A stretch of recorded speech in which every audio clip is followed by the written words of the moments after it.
A mother running for 18 months. A crime empire that never stops hunting. A Christmas Eve that changes everything. Elena Russo thought she could outrun her dead husband's family forever until the black SUV pulled up outside her motel room at dawn. Inside, Dominic Romano, the ruthless head of New York's most powerful crime dynasty. His message is simple. Her 4-year-old son is the last blood heir, and the running stops now. One choice remains: return willingly to the world she fled, or lose Adrian through force she cannot fight. Will Elena surrender to save her son, or discover that the most dangerous man alive might be her only salvation? If this story grabs you, smash that like button and comment what city you're watching from. I want to see how far Elena's journey reaches across the world. Now, let's begin. Had surrendered to decay years before. Had surrendered to decay years before Elena Russo ever found it. A woman who'd spent 18 months learning to sleep with one eye open finally allowed herself to dream. It was a mistake she couldn't afford. The dream was always the same. Adrian, laughing in sunlight, running through a park without fear. No fake names, no cash-only transactions, no checking the locks 3 times before allowing exhaustion to claim her. In the dream, they were free. Reality arrived at 5:47 a.m. in the form of headlights cutting through the threadbare curtains.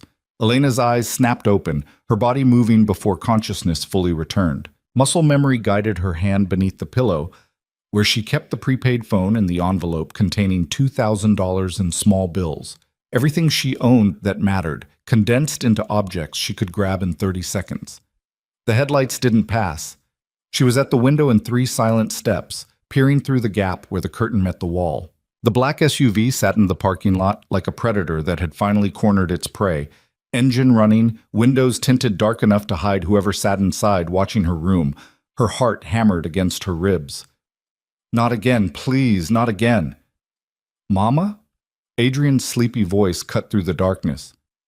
Is it time to go? 4 years old and he already knew the drill.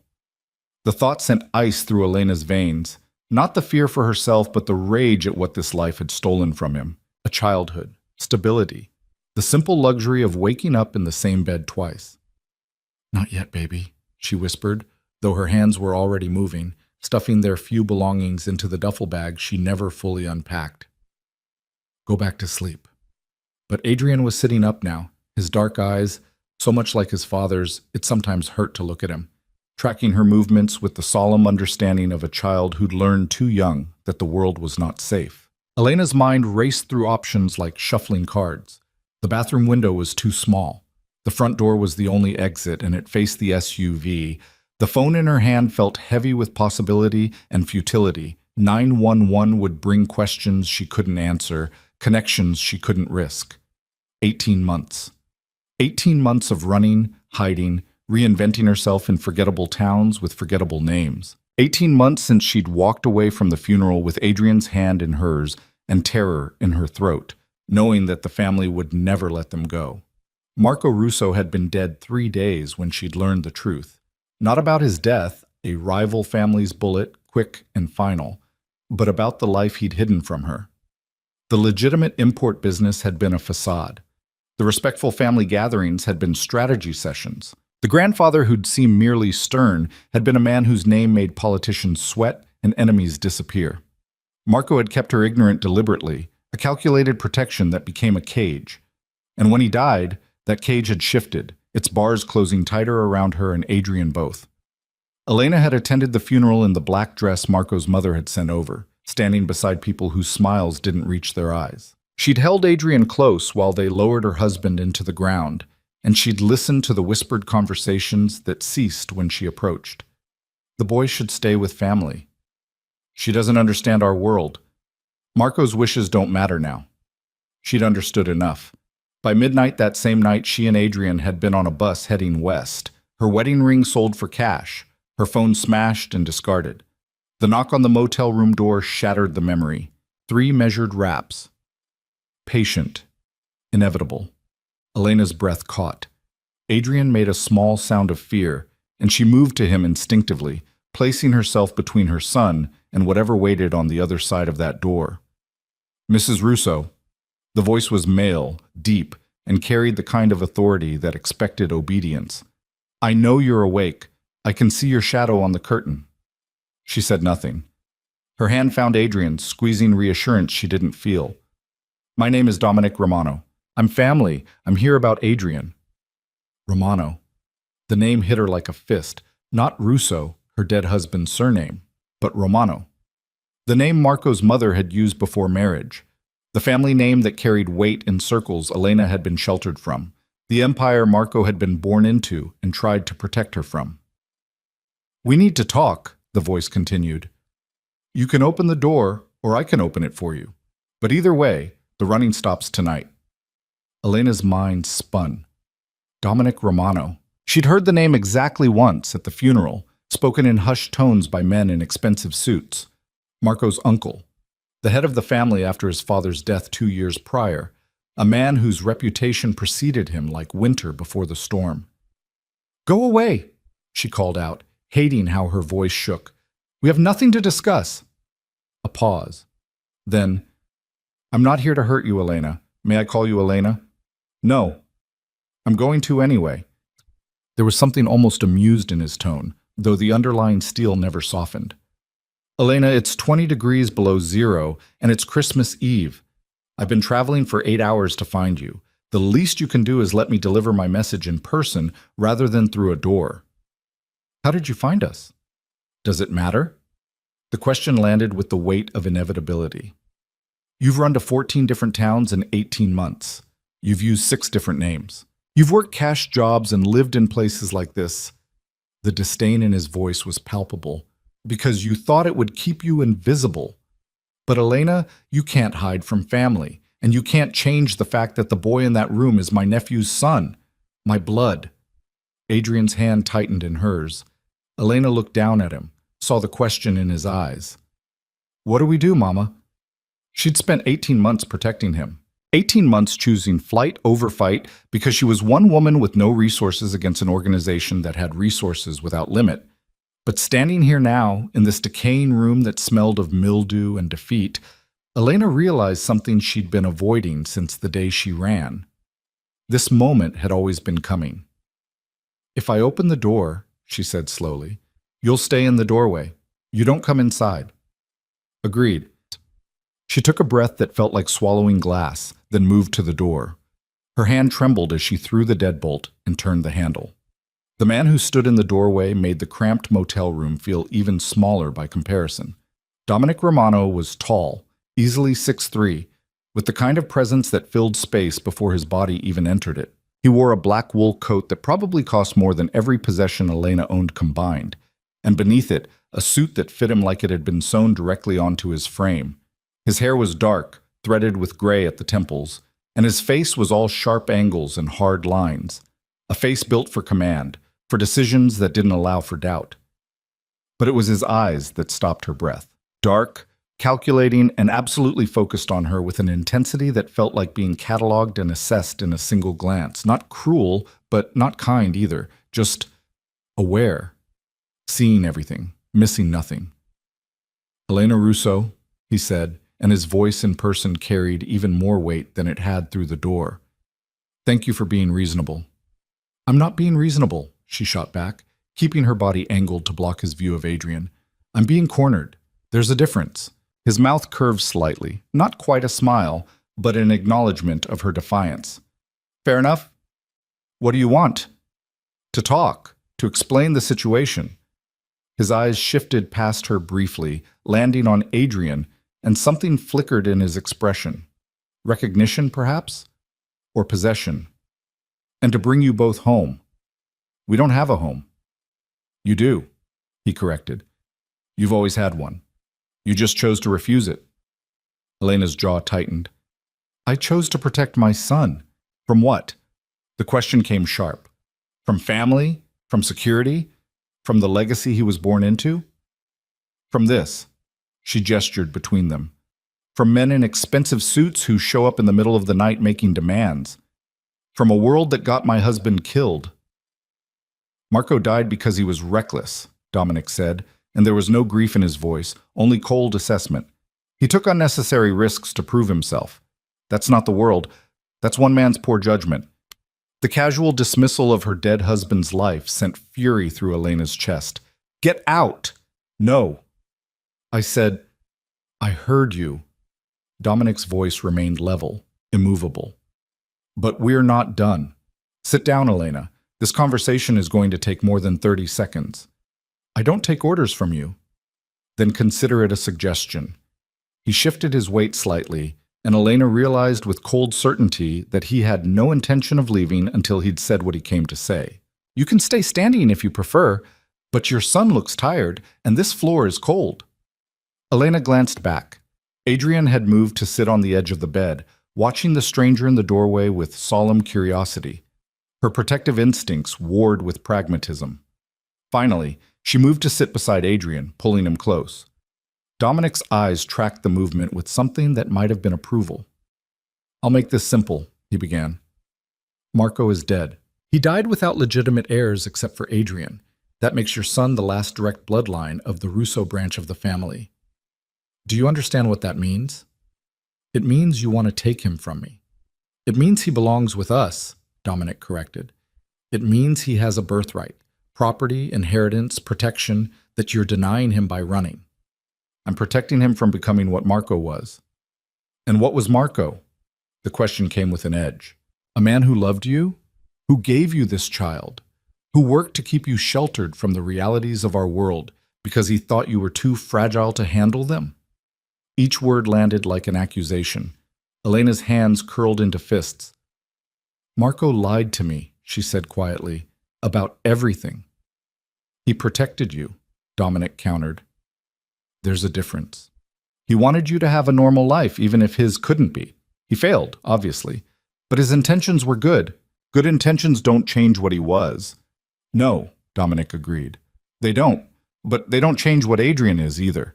That boy is Romano blood. He's entitled to everything that comes with that name, the good and the bad. I don't want your money. This isn't about money. Dominic's voice dropped, taking on a quality that made Elena's spine straighten instinctively. This is about family, about obligation, about the fact that you can run to 100 more towns, use 100 more fake names, and it won't change the reality of who that child is. He's my son. He's also my nephew's son, Marco's mother's grandson, the last piece of her only child.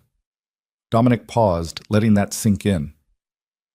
Isabella Romano has been patient. She's given you 18 months to grieve, to process, to come to your senses. But patience has limits, Elena, and those limits have been reached. Fear spiked through Elena's chest. Is that a threat? It's a fact.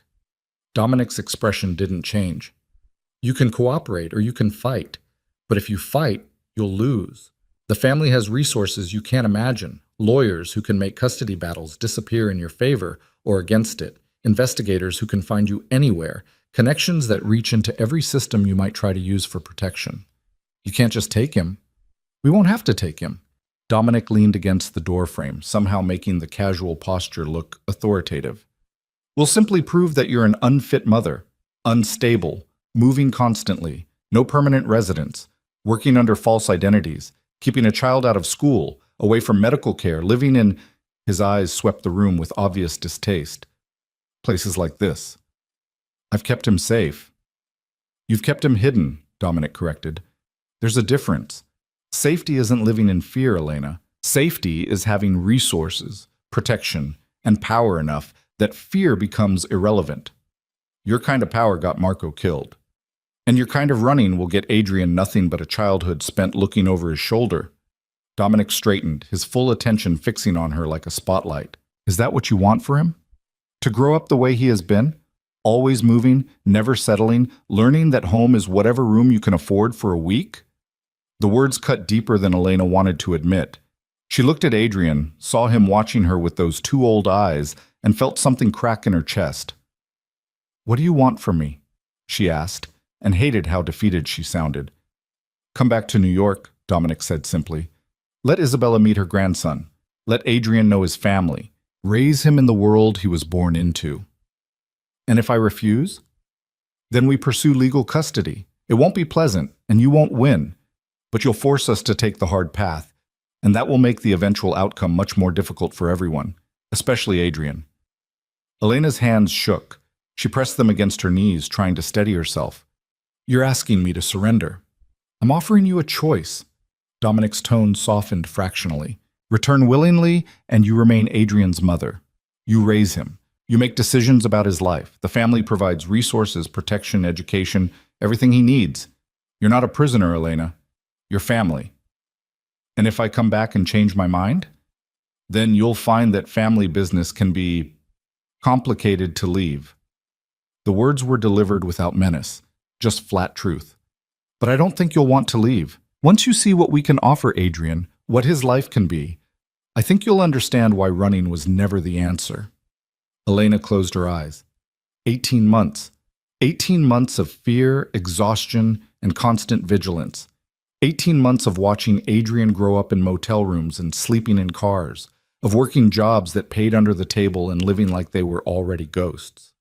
She thought of the dream she'd been having when the headlights woke her. Adrian in sunlight, laughing without fear.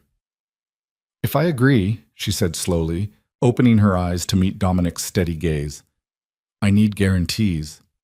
Such as? Adrian stays with me. Always. I'm not negotiating custody or sharing him with Isabella or anyone else. Agreed. I make decisions about his education, his health, his life. Within reason, Dominic allowed. If your decisions put him at risk or deny him opportunities the family can provide, we'll have discussions. Discussions, Elena repeated. Not demands. Discussions, Dominic confirmed. I'm not interested in making you an enemy, Elena. Cooperation is always preferable to conflict. What about me? What happens to my life? You'll live at the estate. You'll have your own space, your own resources. You're not a servant or a guest. You're Adrian's mother. That position carries weight. And obligations? Some, Dominic admitted. You'll be expected to attend family functions, to present a united front, to understand that what you do reflects on the family. But you won't be asked to participate in business that makes you uncomfortable. Elena wanted to laugh at the careful phrasing. Business that makes me uncomfortable. You mean crime. I mean business, Dominic said flatly. Our world operates differently than the one you're used to. But you won't be asked to participate beyond understanding that it exists. Like Marco tried to protect me from understanding. Marco was a fool, Dominic said bluntly. He thought he could have two separate lives, the family business and a normal marriage. It was never going to work. But his mistakes don't have to be yours. I'm offering you honesty, Elena, full knowledge of what you're walking into. And what am I walking into? Dominic studied her for a long moment. Power, he said finally. Legacy. Protection.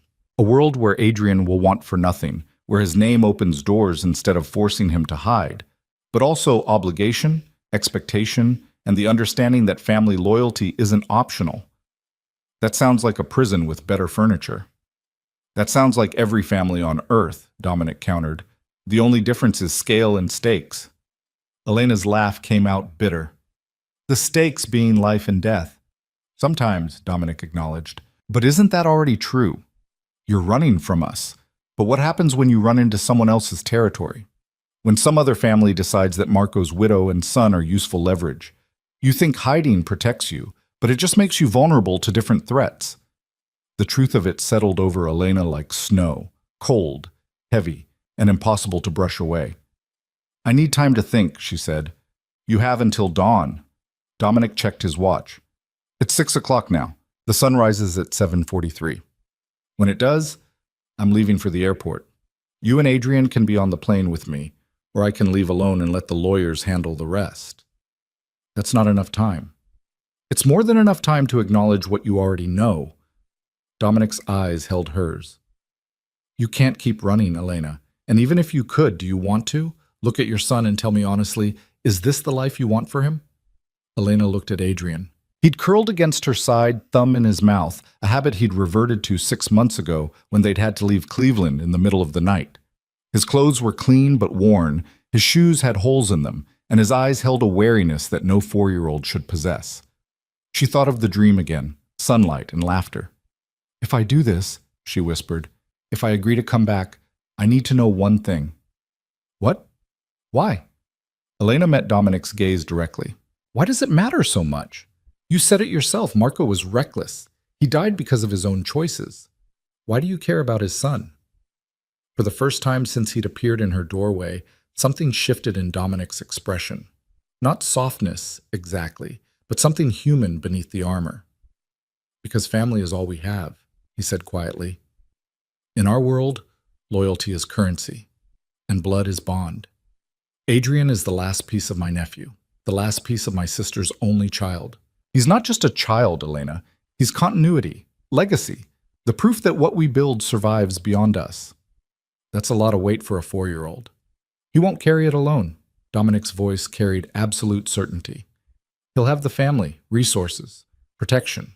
And if you come willingly, he'll have you, the one person who actually loves him rather than what he represents. The admission surprised her. You don't love him. I don't know him, Dominic corrected. Love requires knowing someone, but I value him. I value what he is and what he can become. And I respect you enough to be honest about that distinction. Elena wanted to hate him for the coldness of it, but there was something almost refreshing in his directness. No false sentiment, no manipulation, just clear truth. I need to talk to Adrian, she said. Dominic nodded. I'll wait in the car. You have until sunrise. He turned to leave, then paused. Elena? What? For what it's worth, I respect what you've done. 18 months of running, protecting your son. It took courage. Misguided courage, perhaps, but courage nonetheless. That strength will serve you well in our world. Use it wisely. Then he was gone, the door closing behind him with a soft click that somehow felt more final than a slam. Elena sat in the silence, feeling Adrian's weight against her side and the weight of the decision crushing down on her shoulders. Mama? Adrian's voice was small. Who was that man? Family, Elena said, the word tasting strange on her tongue. He's your father's uncle. Is he bad? The question froze her. Was Dominic Romano bad? By conventional morality, almost certainly, but by the morality of survival, of protection, of being powerful enough that the world bent to accommodate you rather than crushing you beneath its weight. I don't know, baby, she admitted, but I think he might be necessary. Adrian considered this with the seriousness he brought to everything. Are we going with him? Would you want to? Elena asked. If we did, we'd stop moving. We'd have a real home. You'd go to school, have your own room, Would you be there? The simplicity of it broke something in her chest. After 18 months of running, of fear, of uncertain futures, what Adrian needed wasn't safety or wealth or legacy. He needed her. Yes, Elena promised. If we go, I'll be there. Always. Then I don't mind. Elena pulled him close, breathing in the scent of his hair and fighting back tears. How had this become her life? How had she gone from an ordinary woman with ordinary dreams to someone making impossible choices in a freezing motel room on Christmas Eve? But she knew the answer.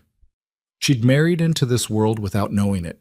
She'd borne a child who carried this world in his blood, and now that world had come to collect what it considered its own. The question wasn't whether she could keep running.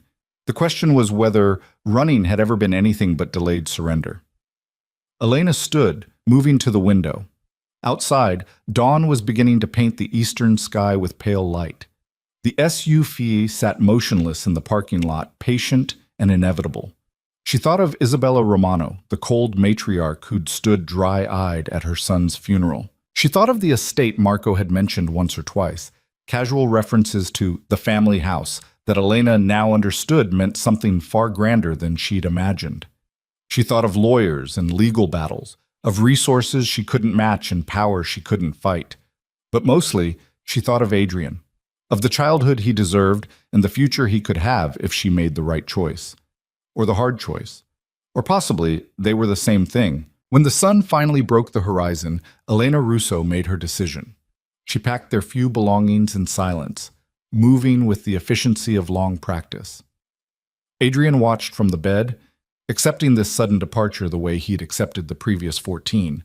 But this time, when Elena took his hand and opened the door, they didn't slip away into anonymous mourning. They walked directly toward the black SUV. Dominic Romano stood beside the vehicle, watching her approach with an expression that revealed nothing. But when she stopped in front of him, meeting his eyes with all the defiance she had left, something flickered in his gaze that might have been respect. "I have conditions," Elena said. "I'm listening." "Adrian's education is my choice. His friends, his activities, his life outside family obligations, I decide." "Agreed." "I want my own space in the estate. Private. Mine and Adrian's. You'll have an entire wing. And if I decide this isn't working, if I decide the family is dangerous for Adrian, I want your word that you won't stop me from leaving." Dominic was quiet for a long moment. Then, "I can't give you that." Elena's jaw tightened. Then, "But," he continued, "I can give you this. If you genuinely believe Adrian is in danger, come to me first, before you run. Let me address the threat. If I fail to protect him, then you have my word I won't pursue you when you leave." It wasn't what she'd asked for, but it was more than she'd expected. "One more thing," Elena said. "What?" "You said family loyalty isn't optional, but it goes both ways. If I'm doing this, if I'm giving up everything to come back, then I'm not a guest or a convenience. I'm family. That means I get respect, not just tolerance."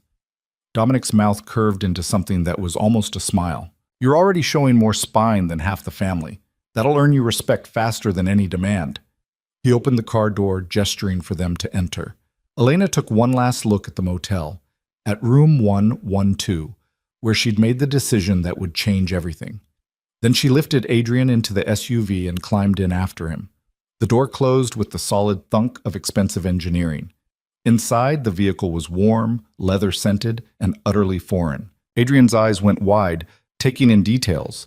The screens built into the seats, the polished wood trim, the sheer space of it. "Mama," he whispered, "is this ours?" Before Elena could answer, Dominic slid into the seat across from them. "No," he told Adrian, his voice gentling slightly, "but you are mine, and that means everything I have is yours." The possessiveness in the statement should have frightened Elena. Instead, she felt something else. A strange, dangerous hope that maybe, just maybe, surrendering didn't have to mean losing. The SUV pulled out of the parking lot as snow began to fall again, covering their tracks. Behind them, room 112 of the Pinewood Motel stood empty, already forgetting the woman and child who'd hidden there.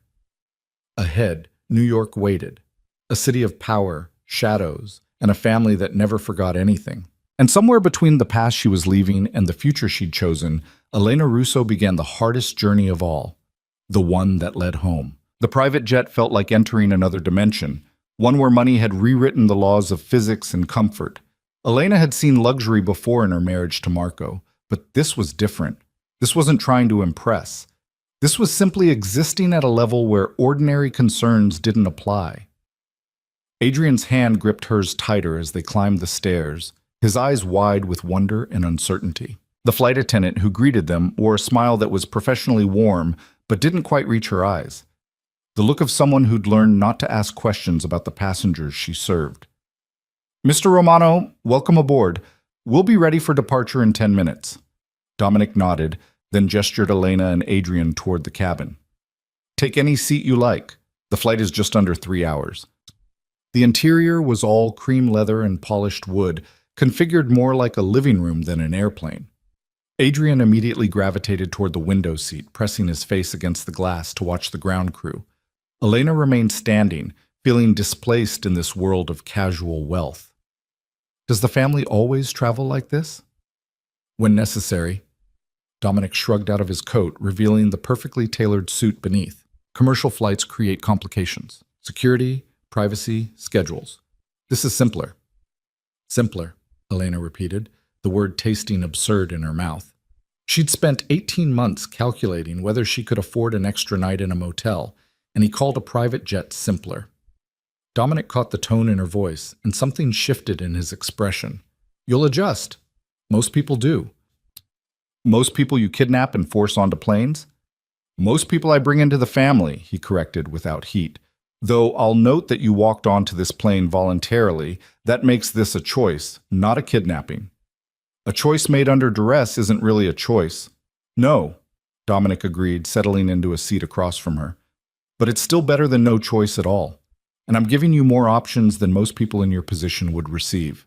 The casual acknowledgement of his power should have frightened her. Instead, Elena found it almost steadying.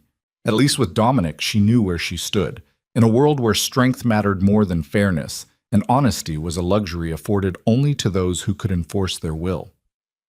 The engines hummed to life, a low vibration that traveled through the cabin. Adrian looked back at her, his expression caught between excitement and fear. "It's okay, baby," Elena said, moving to sit beside him. "It's just like the bus, but faster." "And higher," Adrian added solemnly. "And higher," she confirmed, buckling his seatbelt with practiced efficiency.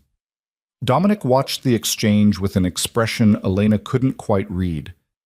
"He's quiet." "He's careful," Elena corrected. "He's learned to be." "That'll serve him well in our world, but he shouldn't have to be careful around family." "Is that what we are now? Family?" "You've always been family, Elena. You just spent 18 months trying to pretend otherwise." The plane began to taxi, and Elena turned her attention to the window, watching the Minnesota landscape slide past. Snow-covered fields, forgotten buildings, the kind of anonymous emptiness she'd been hiding in for too long. "Tell me about Isabella," she said quietly, not looking at Dominic. "Marco's mother. Your sister." A pause. Then, "What do you want to know?" "Everything you're willing to tell me." Elena finally met his eyes. "If I'm walking into her world, I need to understand what I'm facing." Dominic considered her for a long moment, then leaned back in his seat as the plane lifted into the air. "Isabella is formidable. She was born into this life, married into power, and has spent 60 years learning how to wield both. She doesn't forgive easily, doesn't trust quickly, and values loyalty above everything else." "Including love?" "She'd argue they're the same thing. In our world, love without loyalty is just weakness waiting to be exploited."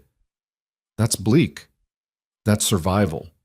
Dominic's voice carried the weight of experience. Isabella lost her husband to a rival family when Marco was 12. She could have retreated, could have let the family dissolve into chaos. Instead, she held it together through sheer will until I was old enough to take control.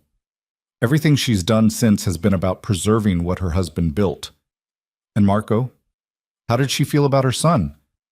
The question landed in silence. Dominic's jaw tightened almost imperceptibly. "She loved him," he said finally. "In her way.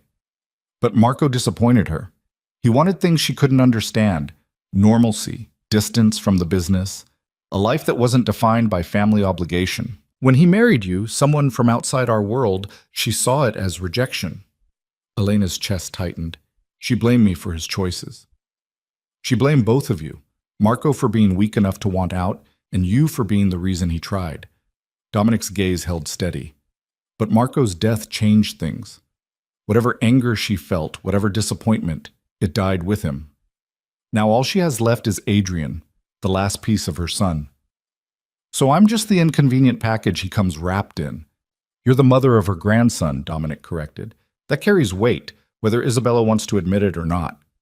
She needs you cooperative, not hostile. And despite what you think, she's not a monster. She's just a woman who's survived in a world that destroys the soft." The plane leveled off, and the seatbelt sign dimmed. Adrian immediately unbuckled and began exploring the cabin with careful curiosity, drawn to the screens and buttons with the fascination of a child who'd spent too long in spaces with nothing to discover. Elena watched him, feeling the familiar tightness in her throat. What if she tries to take him from me? What if being cooperative isn't enough? "Then you fight," Dominic said simply. "But you fight smart.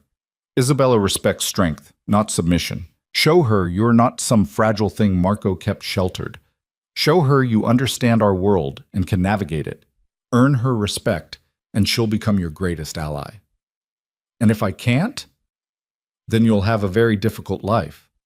The honesty was almost brutal. "But I don't think that'll happen. You've survived 18 months on the run with limited resources and no support. That takes intelligence and determination. Use those qualities in New York, and you'll surprise her." Elena wanted to believe him, but the weight of what she was flying toward felt crushing.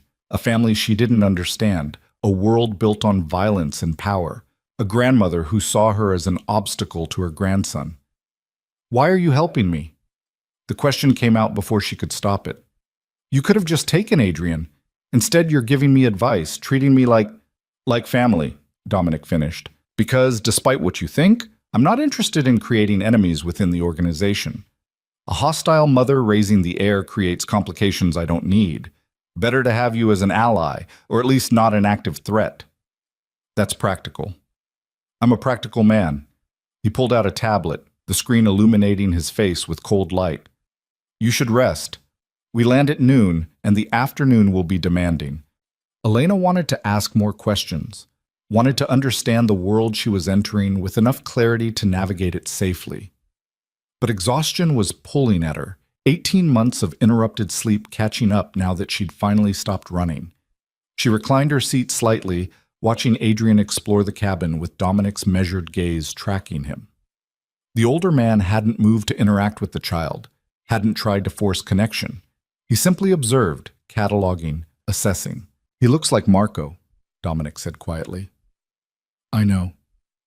"Does that bother you?" Elena considered the question. "Sometimes. When he makes certain expressions, or when he's angry and his eyes go dark. For a second, it's like Marco's standing there. But then he smiles, and he's just Adrian, just himself. Isabella will see Marco in him too. It'll make things complicated." "Everything about this is complicated." "True." Dominic glanced at her. "But complications can be navigated. It's the simple things that usually destroy us." Elena didn't have an answer to that. She closed her eyes, letting the engine's steady hum carry her toward something that wasn't quite sleep, but wasn't wakefulness either. A liminal space where the past 18 months felt both immediate and impossibly distant. When she opened her eyes again, Adrian was asleep in the seat beside her, and Dominic was speaking quietly into a phone in rapid Italian, the language Marco had sometimes used when he didn't want her to understand what he was discussing. She'd never learned it. Another way he'd kept her separate from his real life. Dominic ended the call and noticed her watching. "Isabella knows you're coming. She's preparing." "Should I be worried about what that means?" "Only if you arrive expecting warm maternal affection." He set the phone aside. "She'll test you, Elena. Probe for weakness, for leverage, for any indication that you're not strong enough to be part of this family. Don't give her ammunition." "How exactly do I do that?" "Don't apologize for protecting Adrian. Don't act grateful for being allowed back into a family you never asked to join. And most importantly, don't pretend to be something you're not. She'll see through false deference in seconds. So just be myself. Just be the woman who survived 18 months on the run and chose to walk onto this plane with her head up. That woman is strong enough to face Isabella Romano." The confidence in his voice was strange. Elena didn't feel strong. She felt terrified, exhausted, and completely out of her depth. But maybe that was what strength looked like from the outside. Maybe survival was just fear that kept moving forward anyway. The flight attendant appeared with refreshments Elena didn't want and couldn't eat. She accepted them anyway, the ritual of normal hospitality feeling absurd, 30,000 feet above reality. "Tell me about the estate," she said after the attendant retreated. "What should I expect?" Dominic's expression shifted into something that might have been pride. "The main house was built in 1924, renovated 3 times since. 40 rooms, 20 acres, security that rivals most government facilities. Isabella has the east wing, I have the west. The central areas are common space, dining room, library, offices. And where will Adrian and I be?" "The north wing. It was being prepared for Marco and his family before he died. It's been empty since." He paused. "Isabella will likely find symbolic meaning in you occupying those rooms. Use that." "Use it how?" "Let her believe she's giving you what Marco wanted for you. It creates the illusion of generosity while actually just acknowledging reality." Dominic's smile was thin. "Politics is about managing perceptions, Elena. The truth matters less than what people believe about the truth." The cynicism should have repelled her. Instead, she filed it away as useful information. If this was the world Adrian would grow up in, she needed to understand its rules. "What about the rest of the family? Who else will I meet?" Cousins, mostly. Associates. People connected to the business in various capacities. Dominic's tone suggested the topic wasn't worth deep discussion. Most of them don't matter. They'll defer to Isabella and me, and by extension, they'll defer to you as Adrian's mother. That simple? Hierarchy usually is. Complexity comes from people fighting their place in it.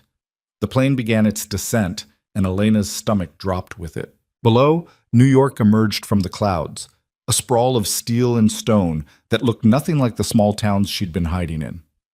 Adrian stirred awake, rubbing his eyes. "Mama? Are we there?" "Almost, baby." He pressed his face to the window, taking in the impossible density of the city. "It's big." "Very big," Elena agreed, "and very different from where we've been." "Will I like it?" The question pierced her. "I hope so." Dominic leaned forward slightly. "Adrian, have you ever had your own room? Your own bed that's just yours?"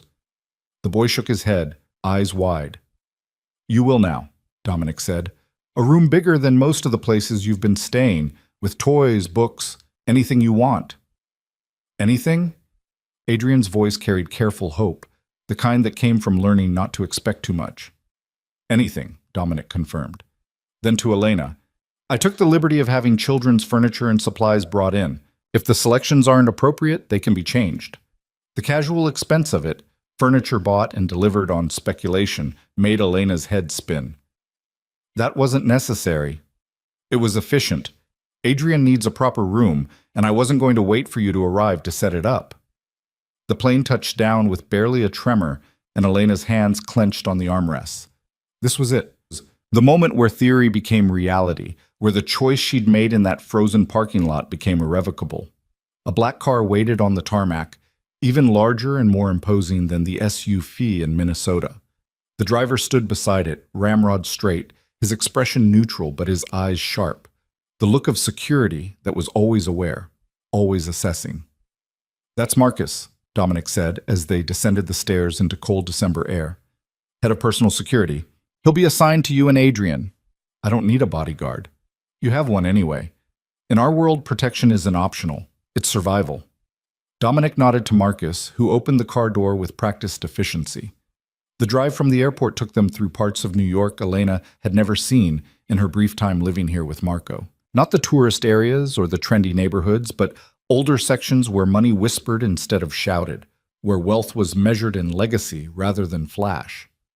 Adrian sat glued to the window, watching the city pass with wide-eyed fascination. Elena kept one hand on his shoulder, anchoring herself with his presence. "How much did Marco tell you about the family?" Dominic asked. "Almost nothing. He said his parents were gone, that he had extended family but wasn't close to them. He made it sound like normal distance, not—" She gestured at the car, the security, the unspoken power surrounding them. "He was protecting you. Badly, as it turned out, but the intention was there. Protection through lies isn't protection." "No," Dominic agreed. "It's just postponing the inevitable." But Marco never learned that lesson. He thought he could have both worlds, the family and the fantasy. It cost him everything. The words hung heavy in the air until Adrian broke the silence. "Mama, what's that building?" Elena looked where he was pointing, a massive structure of stone and iron, all Gothic arches and deliberate intimidation. "That's a church, baby." "We're not going there," Dominic said quickly. "We're going home." 5 minutes later, the car turned through iron gates that opened automatically, revealing a driveway that curved through manicured grounds toward a house that made Elena's breath catch. A state didn't do it justice. This was a manor, a declaration of power made in stone and glass. 3 stories of architectural ambition, with wings extending from the central structure like arms reaching to embrace or imprison. Elena couldn't tell which. "Welcome to the Romano estate," Dominic said quietly. "Try not to look too impressed. Isabella's watching from the east windows." Elena's eyes snapped up, catching movement behind glass on the second floor. A figure, indistinct but present, watching. The car stopped at the main entrance, where staff materialized to handle luggage Elena didn't have. She climbed out with Adrian's hand in hers, feeling exposed and completely out of place in her worn jeans and clearance rack coat. The front door opened, and a woman appeared on the threshold. Isabella Romano was 70 if she was a day, but age had refined her rather than diminishing her. She wore black, elegant, expensive black that looked like it had been tailored specifically for her frame. Her silver hair was pulled back in a style that emphasized the sharp angles of her face, and her eyes were dark, intelligent, and completely focused on Adrian. Not on Elena, on the child. "Isabella," Dominic said, his tone formal. "May I present Elena and Adrian Russo?" Those dark eyes shifted to Elena for just a moment, cataloging, assessing, judging in a single glance. Then they returned to Adrian with something that might have been hunger. "So," Isabella said, her voice carrying an accent that 60 years in America hadn't entirely erased. "This is my grandson." Adrian pressed closer to Elena's leg, suddenly shy in the face of this formidable stranger. Elena felt her protective instincts surge, but she forced herself to remain calm. "Say hello, Adrian." "Hello," the boy whispered. Isabella's expression didn't soften, but something shifted in her eyes. Recognition, perhaps, or possession. "He has Marco's eyes," she said quietly. Then, to Elena, "And you are the woman who kept him from me for 18 months. The accusation hung in the cold air. Elena met Isabella's gaze directly, refusing to look away first. "I'm the woman who protected him," she said evenly. "The same thing I'll keep doing now." A silence stretched between them, tension building like pressure before a storm. Then Isabella's mouth curved into something that wasn't quite a smile. "Come inside," she said. "It's too cold for the child out here. We have much to discuss." She turned and walked into the house, clearly expecting to be followed. Dominic touched Elena's elbow lightly. "Not bad," he murmured. "She was testing you. You passed the first round. There'll be more rounds, many more. But you're still standing, and she didn't slam the door in your face. In Isabella's world, that counts as a warm welcome."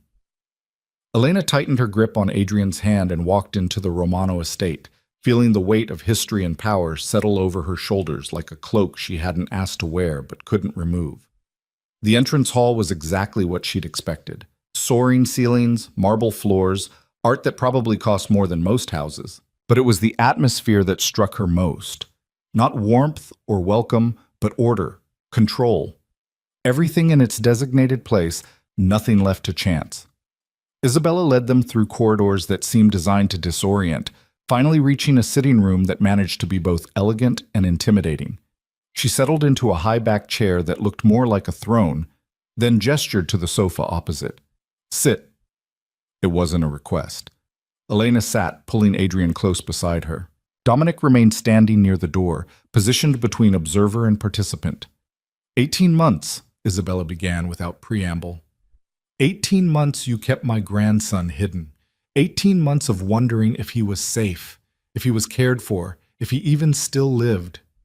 "He was always safe," Elena said firmly. "I made sure of that." "Safe?" Isabella's voice carried sharp edges. "Safe in motel rooms and temporary housing? Safe without proper medical care or education? Safe living like fugitives? Safe from a world that killed his father," Elena shot back. "Safe from people who would use him as a pawn in games I don't understand. Yes, we lived simply, but he was loved, protected, and free from danger. Free from family," Isabella corrected coldly. "Free from his birthright, his heritage, his future. He's 4 years old. He doesn't need a birthright. He needs a childhood. He needs both." Isabella leaned forward slightly. "And thanks to your selfishness, he has neither." The words hit like a slap. Elena felt Adrian tense beside her, sensing the conflict even if he didn't understand it. "I'm not going to apologize for protecting my son," Elena said quietly. "You can judge me, threaten me, make me feel unwelcome in this house. But I won't apologize for doing what any mother would do. Any mother would bring her child to family after their father's death. Any mother would accept support, protection, resources. You ran because you were afraid, and that fear cost Adrian 18 months of stability. That fear," Elena said, her voice hardening, "came from watching your family at Marco's funeral, from hearing whispers about taking Adrian, about what was best for the family, from understanding that in your world, a 4-year-old child is just another asset to be controlled." "He is an asset," Isabella said bluntly, the last direct male heir of the Russo line. But he is also my blood, my grandson, the only piece of my son that survives. You think I don't know what it means to protect a child in this world? I raised Marco in this life. I kept him safe through wars you can't imagine, through threats that would have broken someone weaker. And yet he still died, Elena said softly. Your protection wasn't enough. The silence that followed was absolute. Isabella's face went pale, then flushed with something that might have been rage or grief. Elena couldn't tell which. Dominic shifted slightly, a subtle warning that Elena had crossed a line. But Isabella surprised her. Instead of erupting, the older woman's expression went cold and distant. No, she said quietly. My protection wasn't enough. Marco made choices I couldn't control, took risks I couldn't prevent. And it cost him everything. Do you think I don't carry that? Do you think I don't wake up every morning knowing my son died because I failed to teach him properly? The raw honesty in her voice made Elena's throat tighten. This wasn't the cold matriarch Dominic had described. This was a mother who'd buried her only child. I didn't mean, Elena started. Yes, you did. Isabella's voice steadied. And you're right to say it. I failed Marco, but I will not fail Adrian. That boy will grow up understanding this world, protected by it, rather than vulnerable to it. And you will help me ensure that happens, whether you want to or not. Adrian tugged on Elena's sleeve. Mama, I'm tired. The simple interruption broke the tension. Isabella's eyes softened fractionally as she looked at the child. Of course you are, she said, her voice gentling. Dominic, show them to their rooms. Elena and I will continue this conversation later. It was clearly a dismissal. Dominic moved to the door, gesturing for Elena to follow. She stood, keeping Adrian close. But before she left, she met Isabella's gaze one more time. I'll work with you, she said quietly, for Adrian's sake. But understand this. I'm his mother. Not his guardian, not his caretaker. His mother. And that means my loyalty to him comes before any loyalty to this family. Isabella studied her for a long moment. Then, unexpectedly, her mouth curved into something that might have been genuine respect. Perhaps, she said slowly, Marco chose better than I thought. We'll see. Dominic led them through corridors that seemed designed to confuse rather than guide, each turn revealing another layer of wealth so casual it stopped feeling impressive and started feeling oppressive. Adrian's hand remained locked in Elena's, his exhaustion written in every dragging step. The north wing was quieter than the rest of the house, insulated from the main areas by distance and deliberate design. When Dominic finally stopped before a set of double doors, Elena felt a strange twist in her stomach. This had been meant for her, for the life Marco had promised but never delivered. These were prepared for Marco's family, Dominic said, confirming her thoughts. Isabella kept them maintained but empty, until now. He opened the doors and Elena's breath caught despite herself. The suite beyond was larger than any apartment she'd ever lived in. A living area with floor-to-ceiling windows overlooking snow-covered grounds. A kitchen, small but fully equipped. Bedrooms extending from the central space like petals from a flower. Everything decorated in warm neutrals that managed to feel elegant without being cold. But it was Adrian's reaction that broke through her careful composure. The boy released her hand and walked slowly into the space, his eyes wide with wonder that bordered on disbelief. This is ours? He whispered. Your room is through there, Dominic said, pointing to the door on the left. Elena, yours is to the right. The staff already unpacked what little you brought and stocked the basics. If you need anything else, there's an intercom system. Adrian didn't wait for permission. He ran to the indicated door, pushing it open with both hands. Elena followed more slowly, her throat tight with emotions she couldn't quite name. Inside Adrian's room, her son stood frozen in the center of a space that had been designed specifically for a child but executed with the kind of attention to detail that came from unlimited resources. The bed was child-sized but substantial, built into a structure that looked like a castle with curtained turrets and hidden compartments. Shelves lined one wall, already filled with books and toys still in their packaging. A play area occupied one corner, complete with a table sized perfectly for small hands and bins of art supplies. The windows had safety locks, the outlets were covered, and every sharp corner had been padded. It was everything a child could want, and it terrified Elena in ways she couldn't articulate. "It's too much," she said quietly. Dominic, who'd followed them in, shook his head. "It's appropriate. This is how family lives, Elena. How Adrian should have always lived. He's 4. He doesn't need a bedroom that costs more than most people make in a year. He needs to understand his place in this world, and his place comes with resources." Dominic's voice was matter-of-fact, not defensive. "You can fight against the reality of what he is, or you can accept it and teach him to use it wisely. Your choice." Before Elena could respond, Adrian turned to her with an expression that shattered her resistance. "Can I really stay here, Mama? In this room?" The hope in his voice, fragile, careful, learned from too many temporary spaces, made her eyes burn. "Yes, baby," she managed. "This is yours. Your room, your bed, your home." His smile could have powered the entire city. Elena left him to explore, stepping back into the living area where Dominic waited with the patience of someone who understood that adjusting to this world took time. "Dinner is at 7, he said. "Formal dining room. Isabella expects you both to attend." Adrian's exhausted.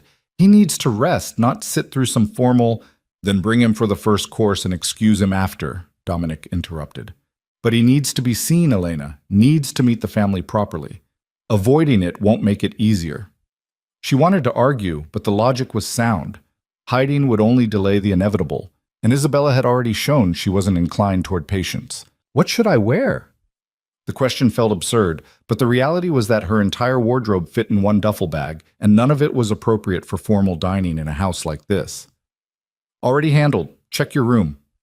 Elena moved to the door Dominic had indicated, pushing it open to reveal a space that was blessedly adult, elegant but not ostentatious, with a bed that looked sinfully comfortable and another set of windows overlooking the grounds. The attached bathroom was marble and glass, and hanging in the walk-in closet was a selection of clothing that definitely hadn't been there when they arrived. "You had someone buy me clothes?" "I had someone ensure you had appropriate options," Dominic corrected. "Isabella's standards are exacting. Better to be prepared." Elena ran her hand over a dress that probably cost what she used to make in a month. The presumption should have angered her, this casual reorganization of her life, these decisions made without her input. But underneath the indignation was something else. Relief, maybe, that she wouldn't have to face this world completely unprepared. "Thank you," she said finally, the words tasting strange. "Don't thank me. This is basic hospitality." Dominic checked his watch. "I have calls to make. Rest, settle in, let Adrian explore. Someone will come for you at 6:45 to escort you to dinner." He left without waiting for acknowledgement, and Elena was alone in the quiet of the suite, with only the sound of Adrian's delighted discoveries filtering through from his room. She sat on the edge of her new bed, feeling the weight of the past 24 hours settle over her like snow. Yesterday morning, she'd been in Minnesota, convinced she could keep running forever. Now she was in a mansion in New York, wearing borrowed clothes, preparing to have dinner with the family she'd spent 18 months avoiding. The transformation felt surreal, dizzying. Her phone, the prepaid one she'd been using, sat in her pocket like a reminder of who she'd been. She pulled it out, staring at the blank screen. No calls to make, no one to contact. The Elena who'd run had been alone by necessity, isolated by fear. This Elena had resources, protection, but also expectations, obligations, and the watchful eyes of a family that saw Adrian as theirs. A soft knock interrupted her thoughts. Elena tensed, then forced herself to relax as a woman in her 50s appeared in the doorway, her expression professionally neutral. "Mrs. Russo? I'm Margaret, head of household staff. Mr. Romano asked me to check if you need anything." "I'm fine, thank you." Margaret's eyes traveled over Elena with the assessing gaze of someone who'd spent decades reading people. "I took the liberty of having a light meal sent up. You haven't eaten since the plane, and dinner isn't for several hours. It's in the kitchen area." The observation was stated without judgment, but Elena felt the underlying message. This household noticed everything. Her movements, her needs, her habits would all be cataloged and reported. "That's thoughtful," Elena said carefully. "Also, if you'd like someone to stay with Adrian while you rest or bathe, I can arrange it. There's a nanny on staff." "Well, no." The word came out sharper than intended. Elena softened her tone. Thank you, but no. I'll take care of Adrian myself. Something shifted in Margaret's expression, not disapproval, but understanding. Of course, but the offer stands if you change your mind. Mrs. Romano can be exacting about evening appearances. You'll want time to prepare. The warning was subtle, but clear. Elena nodded her thanks, and Margaret withdrew with the silent efficiency of staff who'd learned not to intrude on family matters. Alone again, Elena checked on Adrian. He'd climbed into the castle bed and was examining one of the books, his eyes already heavy with the exhaustion he'd been fighting. She sat beside him, running her fingers through his dark hair. Do you like your room, baby? It's the best room ever, he said solemnly. Is it really mine? We're not leaving tomorrow? The question broke her heart. We're not leaving. This is home now. Promise? Elena pulled him close, breathing in the familiar scent of his shampoo, the cheap bottle she'd been buying at dollar stores for months. I promise. He was asleep within minutes, his small body finally releasing the tension of constant vigilance. Elena tucked him in carefully, then returned to her own room to face the reality of preparing for dinner. The closet held more options than she'd expected. Not just formal wear, but casual clothing, shoes in her exact size, even jewelry that managed to be tasteful rather than ostentatious. Someone had studied her carefully, assessed her measurements and style with precision. The level of attention was both impressive and unsettling. She selected a dress in deep blue, elegant enough for formal dining, but not so elaborate that she felt like she was playing dress-up. The fit was perfect, of course. Everything in this house was perfect, controlled, managed. The bathroom offered more luxury, heated floors, a shower with water pressure that felt like a massage, products that probably cost more per ounce than she used to spend on groceries. Elena let herself sink into the hot water, washing away 18 months of cheap motel soap and the constant grime of running. When she emerged, wrapped in a towel that was softer than any blanket she'd owned, she caught her reflection in the mirror and barely recognized herself. The woman looking back had slept in a real bed, eaten proper food, bathed in luxury. The hunted look that had become permanent in her eyes had faded slightly, replaced by something else. Not quite belonging, but not quite the outsider anymore either. She dried her hair with the expensive dryer provided, applied minimal makeup from the selection that had appeared in the bathroom drawers, and slipped into the blue dress. The woman in the mirror looked like she could navigate Isabella Romano's dining room. Whether she actually could remained to be seen. At precisely 6:45, another knock announced the escort Dominic had promised. This time it was a younger man, professionally dressed, his posture suggesting security more than household staff. Mrs. Russo, I'm here to take you to dinner. Elena woke Adrian gently, helping him into fresh clothes from the wardrobe that had been stocked in his room. He was still drowsy, leaning against her as they followed their escort through the maze of corridors. The formal dining room was everything Elena had dreaded. A table that could seat 20, set with china and crystal that probably required insurance policies. Isabella sat at the head, already present, her black dress making her look like a queen holding court. Dominic occupied the seat to her right, and several other people Elena didn't recognize filled the remaining chairs. All conversation stopped when she entered. Isabella's eyes tracked her movement with predatory focus, assessing the dress, the hair, the way Elena carried herself, looking for weakness, for cracks in the facade. Elena, Isabella said, her tone giving nothing away. Please sit. You as well, Adrian. Adrian. The indicated seats were halfway down the table, close enough to be included, far enough to know their place. Elena settled Adrian beside her, hyper-aware of every eye watching them. Family, Isabella continued, gesturing around the table. This is Elena Russo and her son Adrian, Marco's widow and son. They'll be residing in the North Wing. The introductions were brief, names and faces Elena knew she'd never remember. Cousins, business associates, people connected to the family in ways she didn't understand. They all nodded politely, but their eyes held the same assessing quality as Isabella's. Dinner was served with silent efficiency. Multiple courses, each more elaborate than the last. Adrian picked at his food, overwhelmed by the formality and the strangers. Elena ate mechanically, tasting nothing, focused entirely on surviving the next hour. So Elena, one of the cousins, Carmine maybe, said from across the table. 18 months is a long time to be away from family. What kept you occupied? The question was casual, but Elena heard the challenge underneath. Everyone at this table knew exactly what she'd been doing. Running, hiding, keeping Adrian from them. Keeping my son safe, she answered evenly. That's always occupied me. Safe from what? Another voice asked. From family who wanted to protect him? From a world I didn't understand and people whose intentions I couldn't trust. Silence rippled down the table. Isabella's fork paused halfway to her mouth. And now? Dominic asked quietly. Do you trust us now? Elena met his gaze directly. I trust that you want what's best for Adrian. Whether that aligns with what I want remains to be seen. A low murmur of reaction. Someone, Elena couldn't see who, made a comment in Italian that sparked quiet laughter.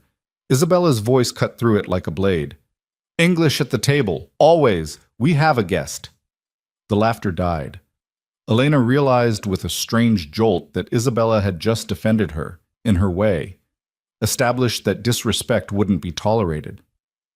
Adrian is the heir to the Russo line, Isabella continued, her voice carrying authority that demanded attention. That makes Elena the mother of the heir. She will be treated with appropriate respect in this house. Is that understood? A chorus of quiet agreement around the table. But Elena saw the looks exchanged, the subtle communications happening beneath the surface of compliance. She was accepted because she came with Adrian, but she hadn't earned her place yet. Adrian was fading fast, his head drooping against Elena's shoulder. She leaned close to Isabella. May I be excused to put him to bed? Isabella's expression softened fractionally when she looked at the exhausted child. Of course. We'll speak tomorrow. There's much to discuss. Elena stood, lifting Adrian into her arms despite the awkwardness of managing him in a formal dress. She felt every eye follow her exit, felt the weight of judgment and speculation. But she kept her spine straight, her pace measured. She wouldn't run from this room the way she'd run from everything else. The escort was waiting outside to guide them back. Adrian was asleep before they reached the north wing, his weight heavy and trusting against her shoulder. She tucked him into his castle bed, watching his peaceful face in the soft glow of the nightlight someone had thoughtfully provided. He looked happy, secure, like a child who'd finally found solid ground. Elena returned to her own room, slipping out of the formal dress and into comfortable clothes from her new wardrobe. The suite was quiet, isolated from the rest of the house by deliberate distance. She should have felt relieved. Instead, she felt trapped. A soft knock startled her. She opened the door to find Dominic standing in the corridor, his tie loosened but otherwise still dressed for dinner. May I come in? Elena hesitated, then stepped aside. Dominic entered, his eyes scanning the space with practiced assessment. You survived dinner. That's something. Barely. You did better than barely. You stood your ground, didn't apologize, didn't grovel. Isabella noticed. Isabella terrifies me. Good. That means you're smart. Dominic moved to the windows, looking out over the dark grounds. Fear isn't weakness, Elena. It's information. Use it. What did you really come here to say? He turned to face her. That tomorrow gets harder. Isabella will want to establish routines. Adrian's education, his schedule, his exposure to family business. She'll push boundaries, test your resolve. You need to be ready. I've been ready for 18 months. No, Dominic corrected. You've been running for 18 months. That's different. Being ready means knowing when to fight and when to compromise, when to dig in and when to bend. Isabella respects strength, but she destroys stubbornness that serves no purpose. I'm not going to let her control my son. She doesn't want to control him. She wants to shape him. Dominic's voice was patient, explaining reality rather than defending it. There's a difference. And whether you like it or not, Adrian will be shaped by this world. The question is whether you're part of that shaping or fighting against it uselessly. Elena's hands clenched. You make it sound so simple. It is simple. Not easy, but simple. Decide what matters most. Keeping Adrian completely yours but unprepared for this life, or sharing him with the family but ensuring he's equipped to survive it. You can't have both. The truth of it settled like lead in her stomach. I need time, she said quietly. You don't have time. Isabella's already planning Adrian's future. If you're not at the table when those decisions are made, you'll wake up one day and find he's become someone you don't recognize. Dominic moved toward the door, then paused. I'm not your enemy, Elena. Neither is Isabella, though she'll make you feel like she is. We all want the same thing: Adrian raised properly, prepared, protected. The only question is whether you're willing to accept what that actually means. And what does it mean? It means letting go of the fantasy that you can keep him separate from this world. He's already part of it. He always has been. Your job now is to make sure he survives it. He left without waiting for a response, and Elena was alone with the weight of impossible decisions. She checked on Adrian one more time, watching him sleep in his perfect room with his perfect toys and his perfect bed. He looked happy, safe, everything she'd wanted for him when she ran, but the price of that safety was becoming clear. Protection meant power. Power meant the family, and the family meant surrendering the life she'd imagined they could have. Simple, normal, free. Elena returned to her room, climbing into the luxurious bed that felt both wonderful and wrong. Outside, snow began to fall again, covering the grounds in pristine white that looked beautiful and felt suffocating.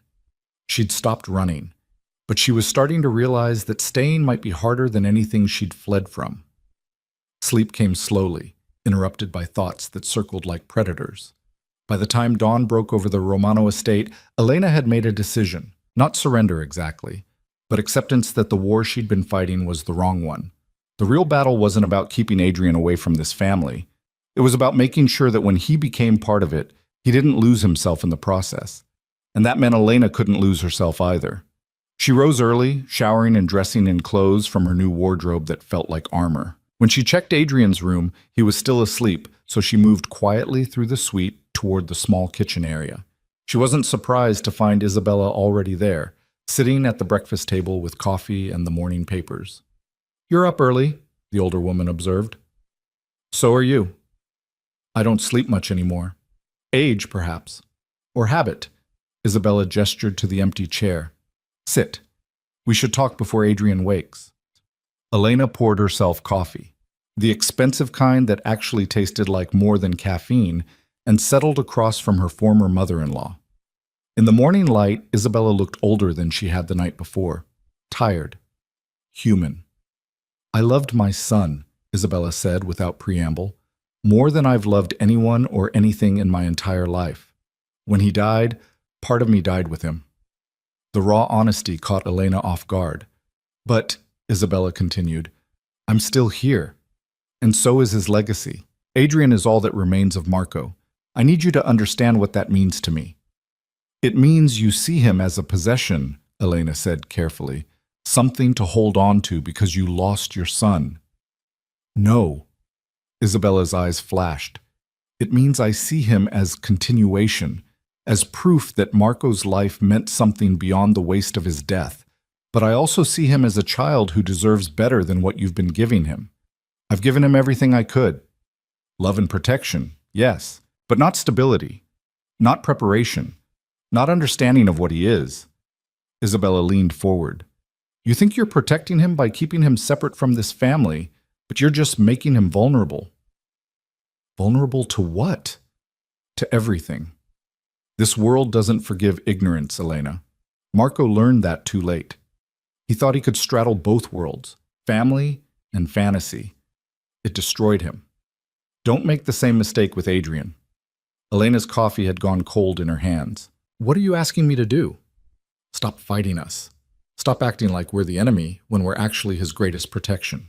Isabella's voice lost its hard edge. I'm not trying to take him from you.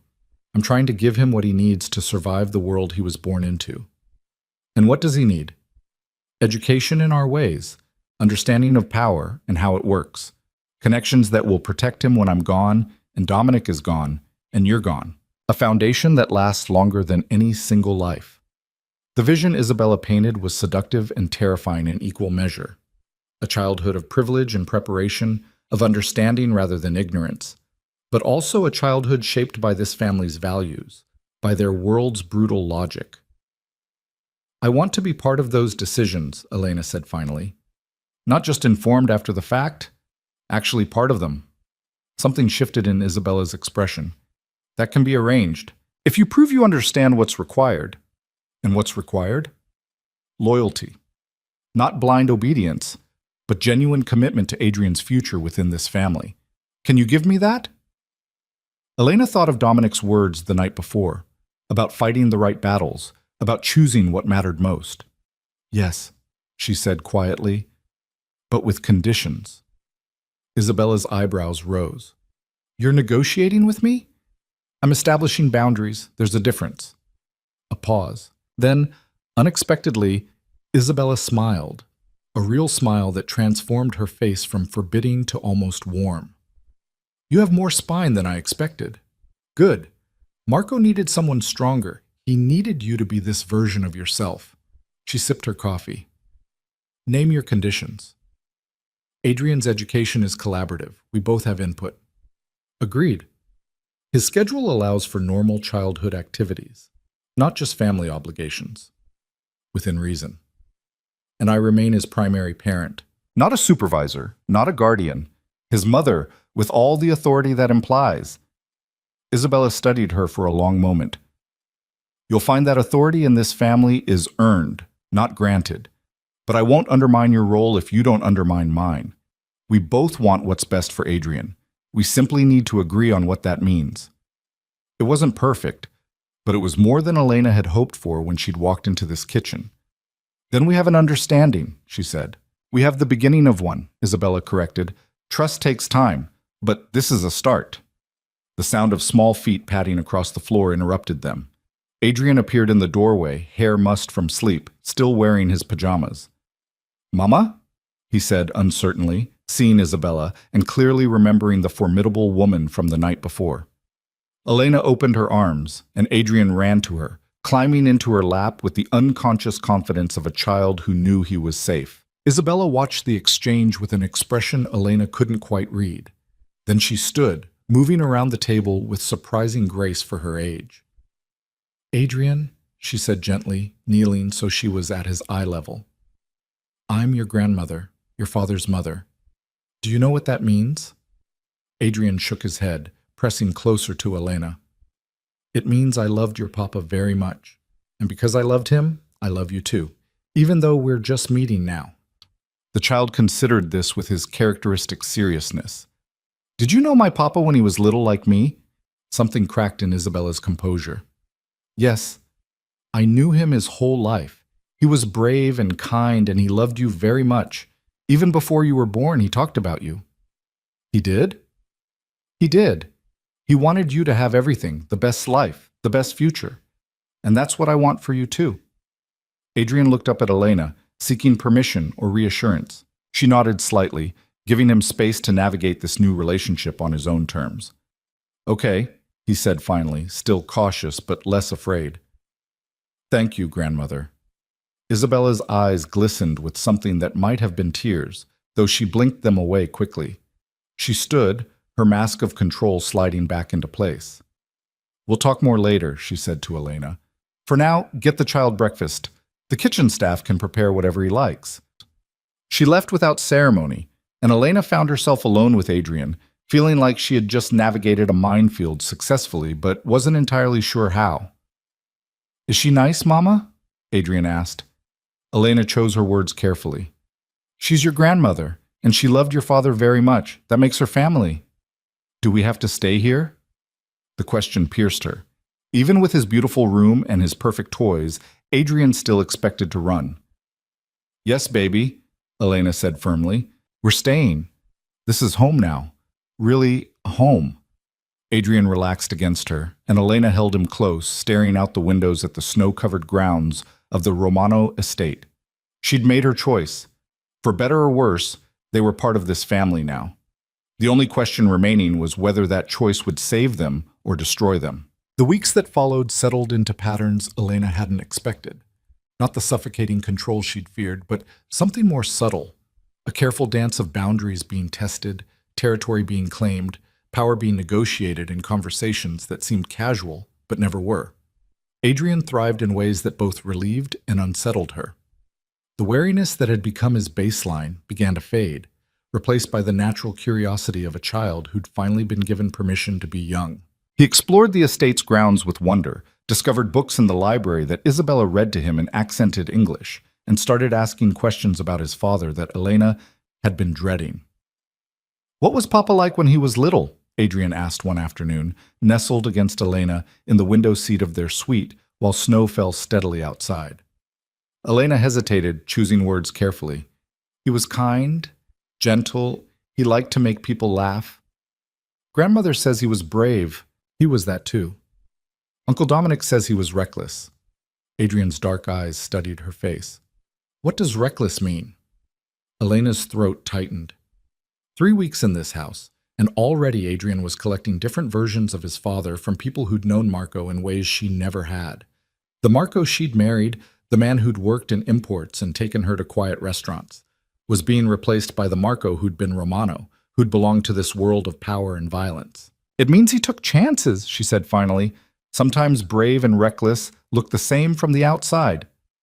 Adrian seemed satisfied with this answer, returning his attention to the snow. But Elena felt the shift happening, her son being claimed by a family that had known his father's reality while she'd only known his fiction. The intercom buzzed, Margaret's crisp voice filling the room. "Mrs. Russo, Mr. Romano requests your presence in his office at your earliest convenience." Elena glanced at the clock. 2 in the afternoon, Adrian's usual quiet time. "I'll be there in 10 minutes." She settled Adrian with books and strict instructions to stay in the suite, then made her way through corridors she was finally learning to navigate. Dominic's office occupied the corner of the west wing, positioned to overlook both the main entrance and a portion of the grounds, strategic placement that let him see anyone coming. His door was open. He sat behind a massive desk, reviewing documents with the focused intensity she'd learned was his default state. He looked up when she appeared, gesturing her inside without interrupting his reading. Elena waited, studying the office. It was different from the rest of the house. Less about display, more about function. Maps on the walls, filing cabinets that looked serious rather than decorative. Technology that spoke to constant communication with the world beyond these walls. "Sit," Dominic said finally, setting the documents aside. "We need to discuss something." Elena settled into the chair across from him, her guard rising automatically. "What happened?" "Nothing yet, but something will. And you need to be prepared." He leaned back, his expression unreadable. "In 2 weeks, the family is hosting a gathering, extended family, associates, people connected to our various business interests. It's an annual event, part social obligation, part strategic necessity. And you want Adrian and me there. Isabella wants you there. I agree with her assessment." Dominic's eyes held hers. "This will be your formal introduction to the broader family. People who've heard about Marco's widow and son, but haven't met you. Your presence matters." "As what? Decoration? Proof that the family is whole again?" "As the mother of the heir," Dominic said bluntly. "As someone who belongs here and isn't ashamed of that fact. People will be watching, Elena, judging whether you're strong enough for this life or just another outsider who'll crack under pressure. I've survived 18 months on the run. I think I can handle a party." "This isn't a party. It's theater." His voice sharpened. "Every conversation will have subtext. Every interaction will be assessed. People will probe for weakness, test your loyalty, try to determine if you're an asset or a liability to the family." Elena's hands tightened on the chair arms. "What do you expect me to do?" "Be yourself. The woman who stood up to Isabella and didn't apologize for protecting her son. The woman who walked into this house with her head up even though she was terrified." Dominic paused. "But also understand the game being played. Recognize when someone's testing you. Know when to engage and when to deflect." "You make it sound like warfare." "It is warfare. Just conducted over champagne and hors d'oeuvres instead of in dark alleys." He pulled a folder from his desk drawer. "I've prepared profiles on the key people you'll meet. Study them. Know who has power, who wants power, and who's dangerous regardless of their position." Elena took the folder, feeling its weight. "This is insane. This is necessary. You wanted to be part of Adrian's life in this family. This is what that means. Understanding the landscape, recognizing the players, learning to navigate complex social dynamics that carry real consequences." She opened the folder, scanning pages of names, photographs, and notes written in Dominic's precise hand. Relationships mapped out like military strategy. Allegiances noted, weaknesses identified. You expect me to memorize all this? I expect you to try. The more you know going in, the less vulnerable you'll be. Dominic stood, moving to the window. Isabella will help you prepare. She's actually quite good at this aspect of family life.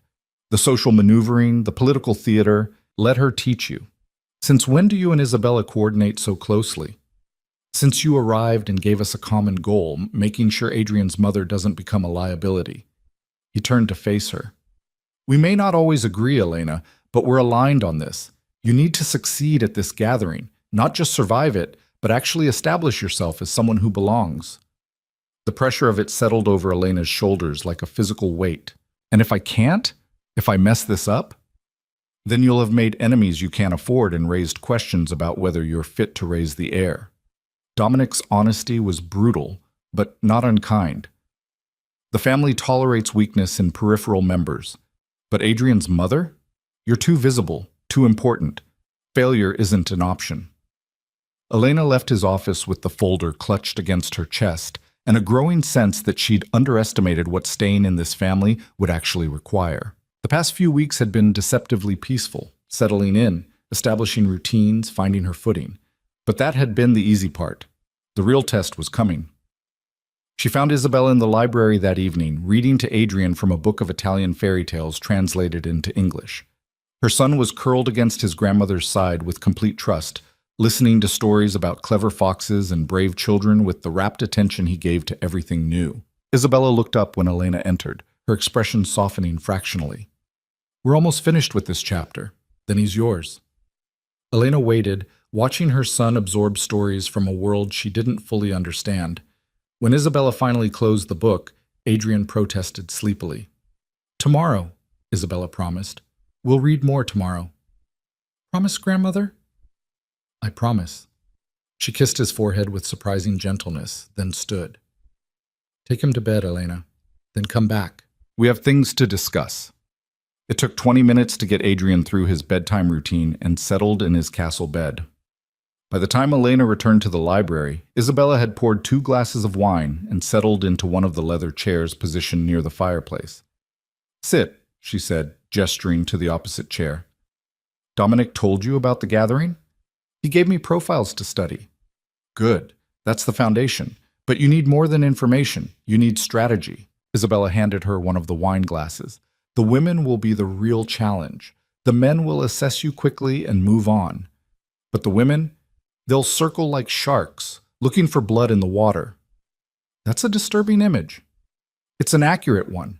In our world, the men have power, but the women have influence. We shape opinions, control social dynamics, determine who belongs and who doesn't. Isabella sipped her wine. They'll want to know if you're worthy of Marco, if you're strong enough to raise Adrian properly, if you're an ally or a threat. How do I convince them I'm not a threat? You don't. You convince them you're too valuable to alienate. Isabella leaned forward. These women respect strength, despise weakness, and tolerate calculated ambition.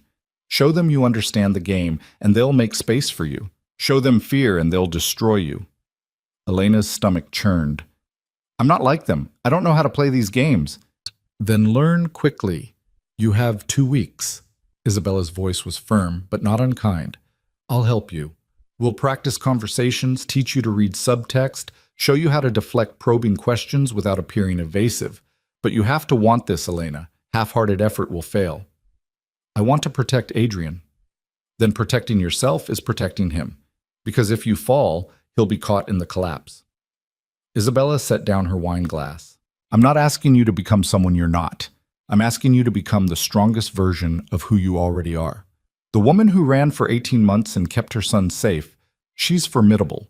Show them her. Over the next 2 weeks, Isabella proved to be a ruthless but effective teacher.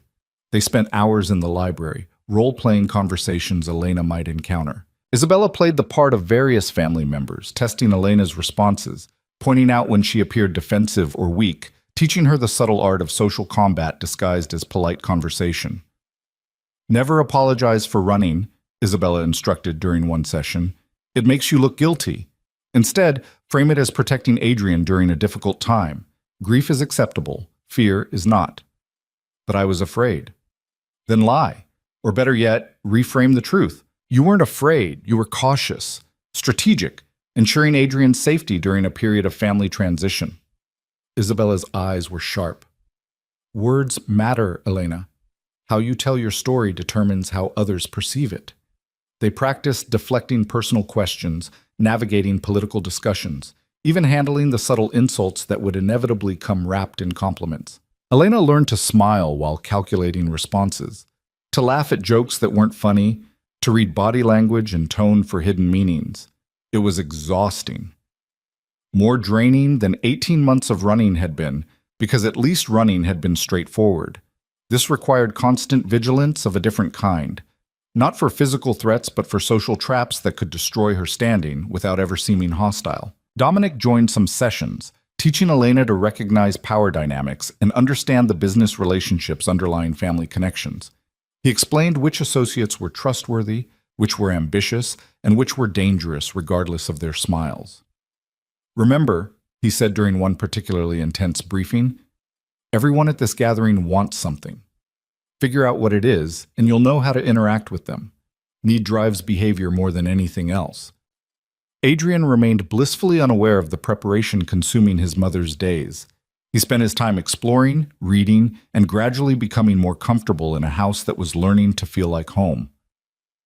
Isabella continued her evening story sessions, building a relationship with her grandson that Elena watched with mixed emotions. Grateful he was bonding with family, anxious about what influences were shaping him. The night before the gathering, Elena stood in her closet, staring at the dress that had been selected for her. Elegant black that Isabella had insisted upon.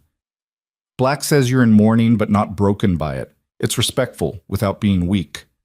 She slipped it on, studying her reflection. The woman looking back seemed like a stranger, polished, controlled, ready to navigate a world she still didn't fully understand. But beneath the surface, Elena recognized the same determination that had kept her running for 18 months.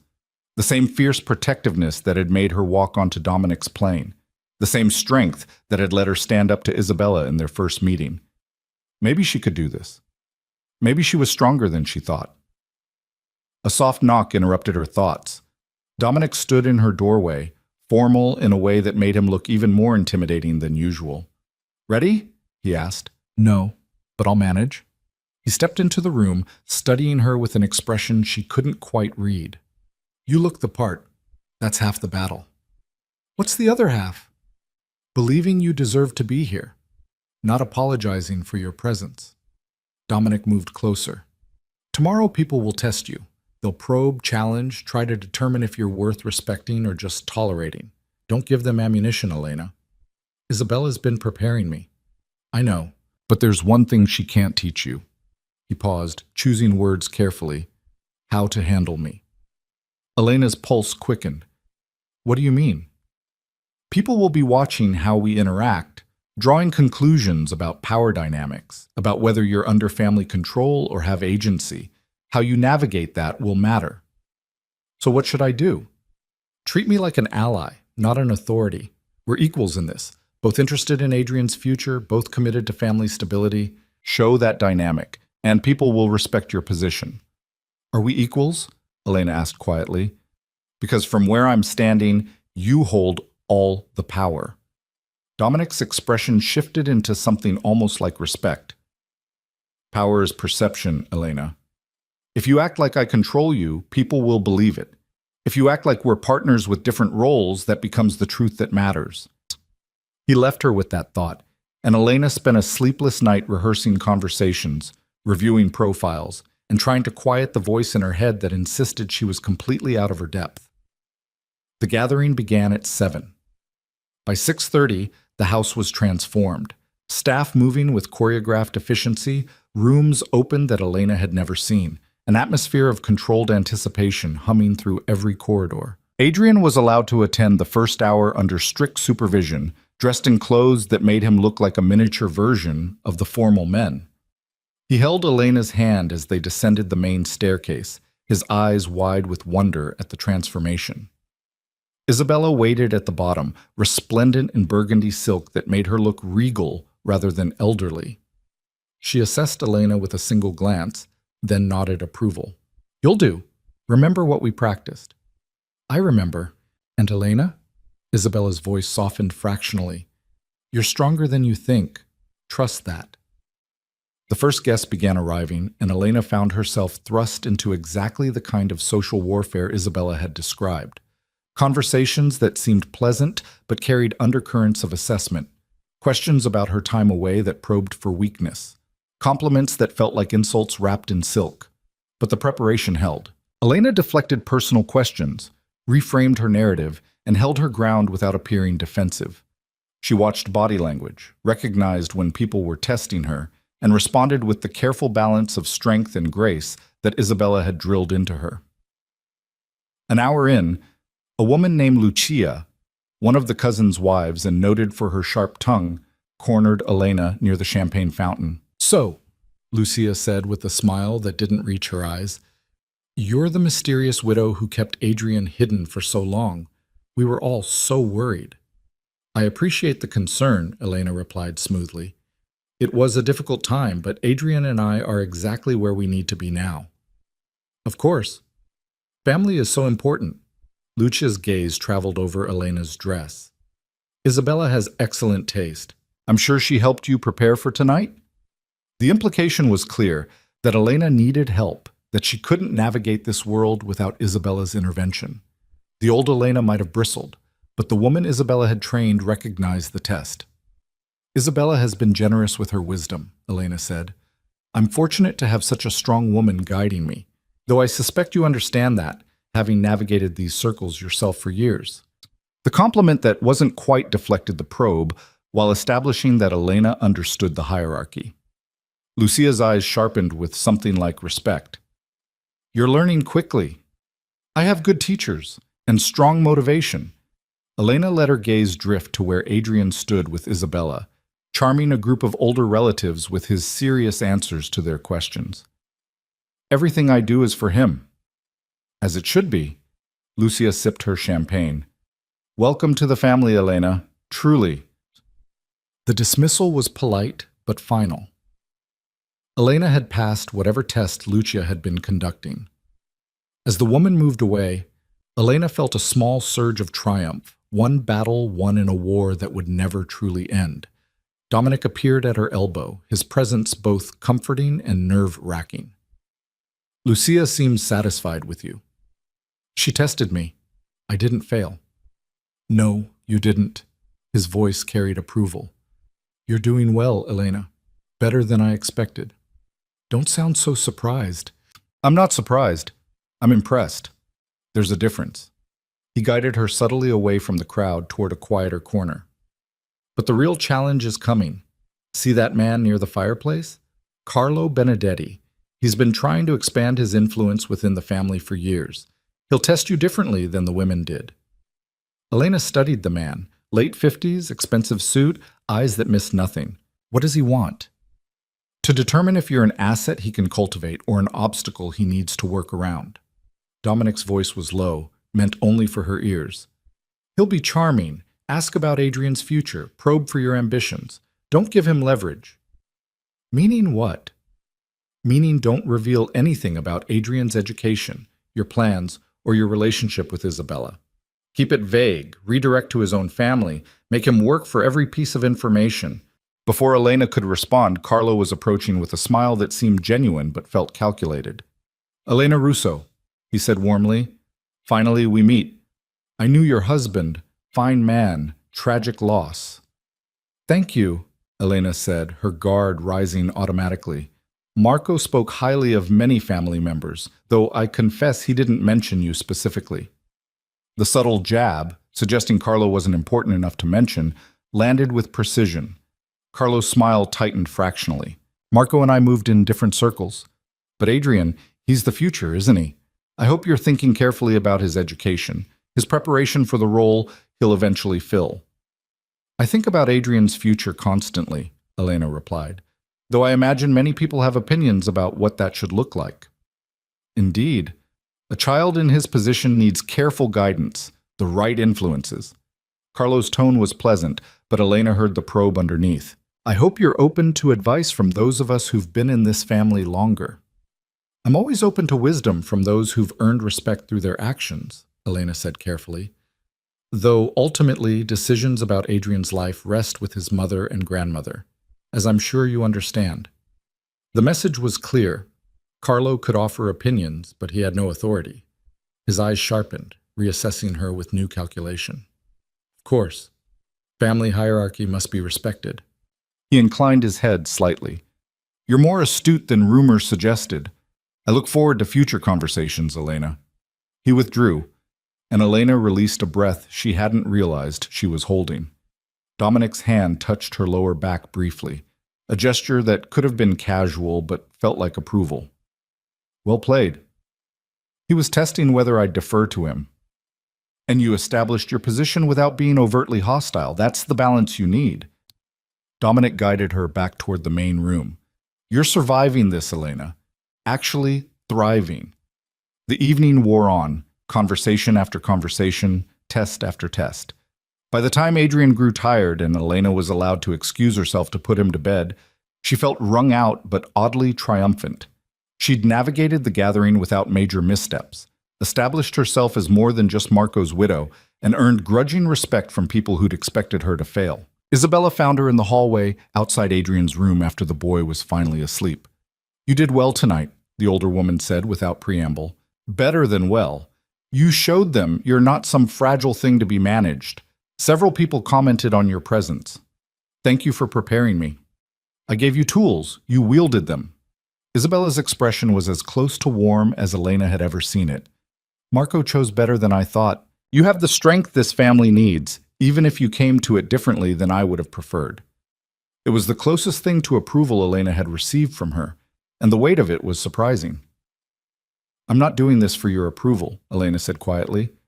I'm doing it for Adrian. I know, that's why it matters. Isabella turned to leave, then paused. But Elena, tonight was the easy part. You impress people who are willing to be impressed. Maintaining that position, earning genuine respect rather than cautious acceptance, that's harder. Don't let tonight's success make you complacent. She left Elena alone in the quiet hallway, the sounds of the party continuing floors below. Through Adrian's door, she could hear his soft breathing, peaceful and secure in a way he'd never been during their months of running. Elena returned to her room, slipping out of the elegant dress and into comfortable clothes. She stood at the window, looking out over the estate's grounds, where security moved in careful patterns and lights blazed against the winter darkness. She'd survived the gathering, proven she could navigate this world's complex social dynamics, established herself as someone who belonged rather than someone who was merely tolerated. But Isabella's warning echoed in her thoughts. Tonight had been theater, controlled, prepared for, rehearsed. Real life in this family would be messier, more unpredictable, filled with challenges she couldn't anticipate or prepare for. The question wasn't whether she could survive one night of social warfare. The question was whether she could sustain this performance for years, raising Adrian in this world while keeping both of them intact. A soft knock startled her. When she opened the door, Dominic stood there with 2 glasses and a bottle of wine. "May I?" he asked. Elena stepped aside, letting him enter. He poured wine without asking permission, handing her a glass before settling into the chair near the window. "You surprised a lot of people tonight," he said. "Including you?" "Especially me." He sipped his wine. "I knew you were strong. I didn't know you were strategic. There's a difference. Isabella taught me well. Isabella gave you framework. You provided the execution." Dominic's gaze held hers. "You're not just surviving in this family, Elena. You're carving out a position, building influence. That's dangerous and valuable in equal measure." "Dangerous how?" "Because influence attracts attention. People will start seeing you as more than just Adrian's mother. They'll see you as a player in family dynamics. That brings opportunity and threats." Elena's throat tightened. "I don't want to be a player. I just want to protect my son." "Too late. You've already become one." Dominic leaned forward. "But that's not necessarily bad. Players have agency. They make choices instead of having choices made for them. The question is whether you're ready for what that means." "Which is?" That you'll need allies, real ones, not just people who tolerate your presence. His voice lowered. I'm offering to be one of those allies, Elena. Not because I have ulterior motives, but because I respect what you're building and believe you could be genuinely valuable to this family's future. The offer hung between them, weighted with implications Elena was too tired to fully parse. Why? She asked simply. Because you're not what I expected. You're stronger, smarter, more adaptable. And because Adrian will need people around him who actually care about his well-being rather than just his position. You're building that foundation. I want to help. Elena studied him. This man who'd dragged her back into a world she'd fled, who'd offered choices that weren't really choices, who'd been simultaneously her captor and her guide through this family's complexities. If I accept your alliance, she said carefully, what does that mean practically? It means I watch your back in family politics, guide you through situations Isabella can't or won't address, provide perspective from someone who understands the business side of our world, not just the social dynamics. He paused. And it means you trust me enough to be honest when you're struggling instead of pretending you have everything under control. The vulnerability required for that kind of trust felt impossible. But Elena was learning that survival in this family meant taking calculated risks. All right, she said finally. Allies.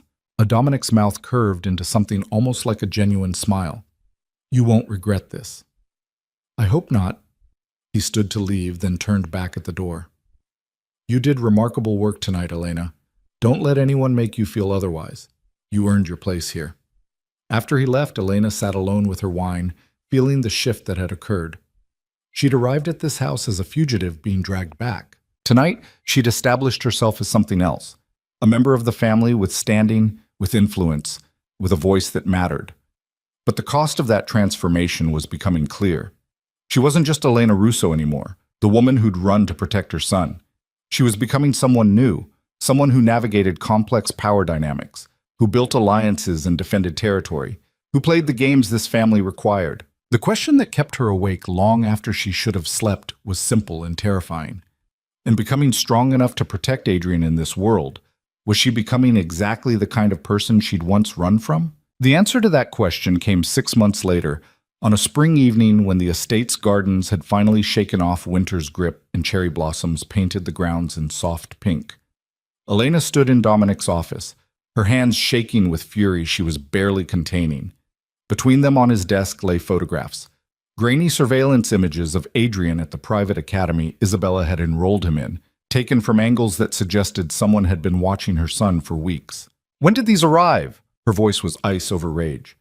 This morning. Delivered to the front gate in an unmarked envelope. Dominic's expression was carved from stone, but his eyes held a violence that Elena had never seen directed at anything connected to her. No note, no demands, just the photographs. Who would do this? Someone making a point, showing they can reach Adrian whenever they want. He gathered the photographs with careful precision, as if handling something contaminated. This is a message, Elena. A warning that the family has enemies who know about the heir. The word hit her like a physical blow. For 6 months, she'd been learning to navigate this family's internal politics, building relationships, establishing her position. But she'd allowed herself to believe that the external threats, the violence that had killed Marco, belonged to a past she'd left behind. What do we do? The question came out steadier than she felt. We respond. Carefully, strategically, and with enough force that whoever sent these understands that threatening Adrian was a fatal mistake. Dominic's voice carried absolute certainty. But first we need to tell Isabella. Elena's stomach dropped. She'll blame me. She'll say I brought danger to Adrian by running, by making him visible. She'll blame whoever took these photographs, Dominic interrupted. And then she'll help us eliminate the threat. Whatever else Isabella is, she's a grandmother who won't tolerate anyone endangering her grandson. They found Isabella in the conservatory, reading in the afternoon light that filtered through glass walls. She looked up when they entered, and whatever she saw in their faces made her set down her book with deliberate care. Show me, she said simply. Dominic laid the photographs on the small table beside her chair. Isabella studied each one with an expression that grew colder and more dangerous with every image. When she finally looked up, Her eyes held the same violence Elena had seen in Dominic's. How long has this been happening? Based on the timestamps, at least 3 weeks. Dominic's tone was clinical, reporting facts rather than engaging emotion. Multiple angles, different times of day. Whoever's behind this has dedicated resources to surveillance. Carlo Benedetti. Isabella's voice was flat with certainty. He's been pushing for more influence over Adrian's education. This is him showing what he's capable of if he doesn't get his way. Elena's breath caught. The man from the gathering?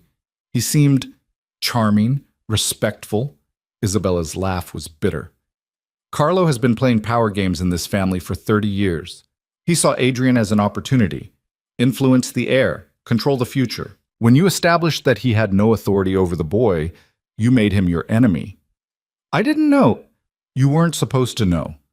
That's how these games work. Isabella stood, her age falling away as purpose sharpened her movements.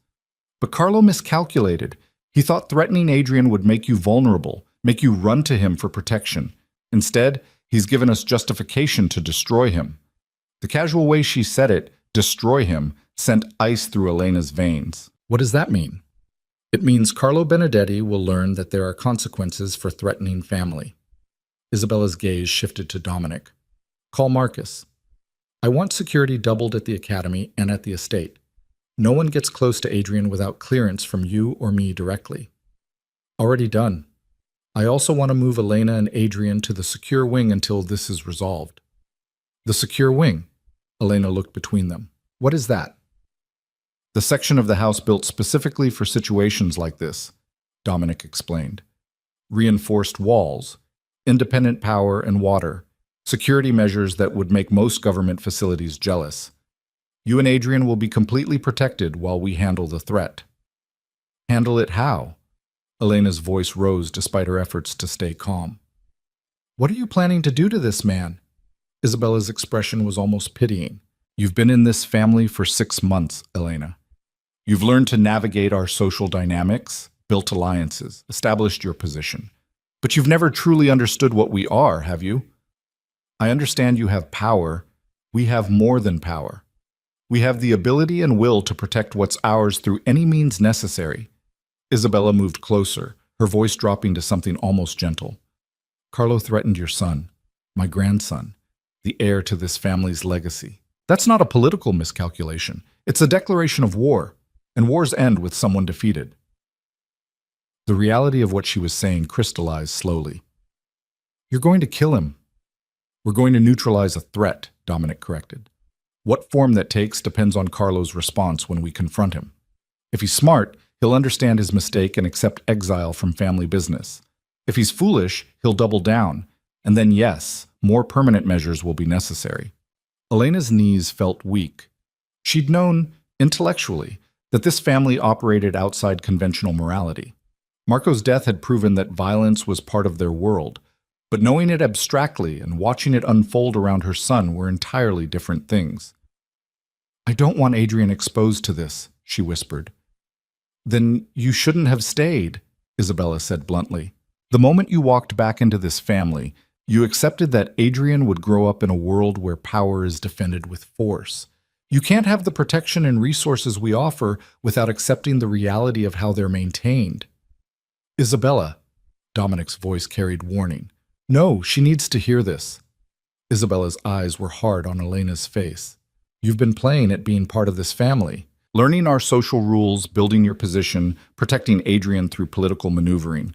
But real protection, the kind that keeps a child safe from people who would use him as leverage, requires darker choices. If you can't accept that, then you need to leave now, before Adrian gets any more attached to this life. The ultimatum hung in the air like smoke. Elena felt her carefully constructed world tilting, forcing her to confront the question she'd been avoiding for 6 months. Could she stay in a family that would kill to protect its own? Could she raise Adrian in a world where violence was a tool used as casually as social pressure? But the alternative rose in her mind with equal clarity, running again. Adrian torn away from the stability he'd finally found, from the grandmother who read him stories and the life he was learning to love. Returning to cheap motels and constant fear, but this time with enemies who knew exactly who they were and where to look. I'm not leaving, Elena said finally, the words feeling like stepping off a cliff. But I need you to promise me something. We're not in a position to negotiate, Isabella said sharply. Yes, we are. Because you need me cooperative, not resentful and terrified. Elena forced strength into her voice. If you're going to do this, handle Carlo or anyone else who threatens Adrian, I need to know what you're doing. Not the details, but enough that I'm not blindsided. I can't protect Adrian if I don't understand the threats around him. Dominic and Isabella exchanged a look Elena couldn't interpret. That's a significant request, Dominic said carefully. Information is closely held in this family. Letting you into operational decisions makes me a real ally instead of just a bystander you're managing, Elena interrupted. You said you wanted me as a partner, Dominic. Isabella said I needed to understand this world. Well, I'm trying to understand, but I can't do that if you keep me in the dark whenever things get dangerous. Another silence. Then Isabella's mouth curved into something that might have been approval. You're finally asking the right questions, she said. All right, we'll keep you informed, to a point. You won't be involved in operational decisions, but you'll know enough to understand what's happening and why. Agreed? Agreed. Then let's begin your real education. Isabella gestured for them to sit. Carlo Benedetti has been consolidating power for years through legitimate business fronts and carefully cultivated political connections. He's too visible to simply disappear, too connected to handle carelessly. So we'll dismantle his foundation piece by piece until he has no choice but to withdraw. Over the next hour, Isabella and Dominic outlined a strategy that was both elegant and ruthless. Financial pressure applied through channels Carlo depended on. Political allies quietly withdrawing support. Business deals falling through in ways that seemed like bad luck, but were actually carefully orchestrated sabotage. And running beneath it all, an investigation into Carlo's activities that would inevitably uncover the kind of compromising information that could destroy a man's reputation overnight. We don't need to kill him, Dominic explained. We just need to make him irrelevant. Strip away his power until threatening Adrian becomes pointless because he has nothing to leverage. How long will this take? Elena asked. Weeks, perhaps a month. It depends on how quickly he realizes what's happening and whether he's smart enough to surrender. Isabella's eyes were cold. But in the meantime, you and Adrian moved to the secure wing tonight. No arguments. The secure wing turned out to be less a wing and more a self-contained residence built into the estate's oldest section. Elena and Adrian's new temporary quarters were smaller than their suite, but felt safer. Reinforced doors that locked from the inside, windows that were actually bulletproof glass, security systems that Dominic personally demonstrated. Adrian adapted with the resilience of a child who'd learned early that life sometimes required sudden changes. He explored their new space with curiosity, asking questions about why they needed such strong locks and accepting Elena's simplified explanations with his characteristic seriousness. Are we in danger, Mama? He asked that first night, curled against her side in the unfamiliar bed. We're being careful, Elena said carefully. There are people who don't like that our family is powerful, so we're staying somewhere extra safe until Uncle Dominic and Grandmother make sure we're protected. Oh, will they hurt the bad people? The question froze Elena. At 5 years old, Adrian was already learning to categorize the world in terms his father's family would recognize. People who were family, and therefore protected, and people who were threats, and therefore acceptable targets. They'll make sure the bad people can't hurt us, she said, choosing words carefully. Sometimes that means fighting, sometimes it just means being smarter and stronger. Adrian seemed satisfied with this answer, drifting to sleep with the trust of a child who believed the adults around him were powerful enough to keep him safe. Elena lay awake long after Adrian slept, feeling the weight of her choices settling over her like a shroud. She'd asked to understand this world, and Isabella had granted that request. Now she was watching in real time as the family dismantled a man's life with surgical precision, all to protect Adrian from a threat Elena had partly created by establishing her own position too firmly. The days that followed played out with surreal normalcy on the surface, while violence simmered beneath. Adrian continued his academy schedule under heavy security. Elena attended family dinners where conversation carefully avoided mentioning Carlo, even as his empire crumbled. And at night, Dominic briefed her on the day's progress, with the clinical detachment of a general reporting from the field. Carlo's largest investor pulled out this morning, citing concerns about irregularities in his accounting. The investigation we seeded is bearing fruit. Dominic's voice was matter of fact, discussing financial destruction the way others might discuss the weather. He's losing approximately $30 million in capital, and the political connections that depended on that money are starting to distance themselves. Does he know it's us? Elena asked. He suspects, but suspicion without proof is just paranoia. And the beauty of this approach is that even if he's certain we're behind it, there's nothing he can do. Fighting back would just accelerate his collapse. 3 weeks into the operation, Carlo made his move. Elena was reading to Adrian in the secure wing's small library when Marcus appeared in the doorway, his expression grim. Mrs. Russo, Mr. Romano needs you in his office immediately. Adrian stays here with security. Her stomach dropped. What happened? Carlo showed up at the front gate demanding to speak with Isabella. He's making threats. Elena's hands tightened on the book she'd been reading. Is he armed? Unknown, but he's desperate, and desperate men do stupid things. Marcus's voice was gentle but firm. You need to come now. Dominic wants you present for this conversation. She kissed Adrian's forehead, told him to stay with the guards, and followed Marcus through corridors that seemed longer than usual. Her heart hammered against her ribs, fear and something else, a strange, cold fury that anyone would come to this house making threats against her son. Dominic's office had been transformed into something like a war room. Security monitors showed Carlo, at the gate, pacing like a caged animal. Isabella sat in one of the chairs, her face expressionless, and Dominic stood at the window, radiating the kind of controlled violence that made even the air feel dangerous. Elena, he said without turning. Good. You should hear this.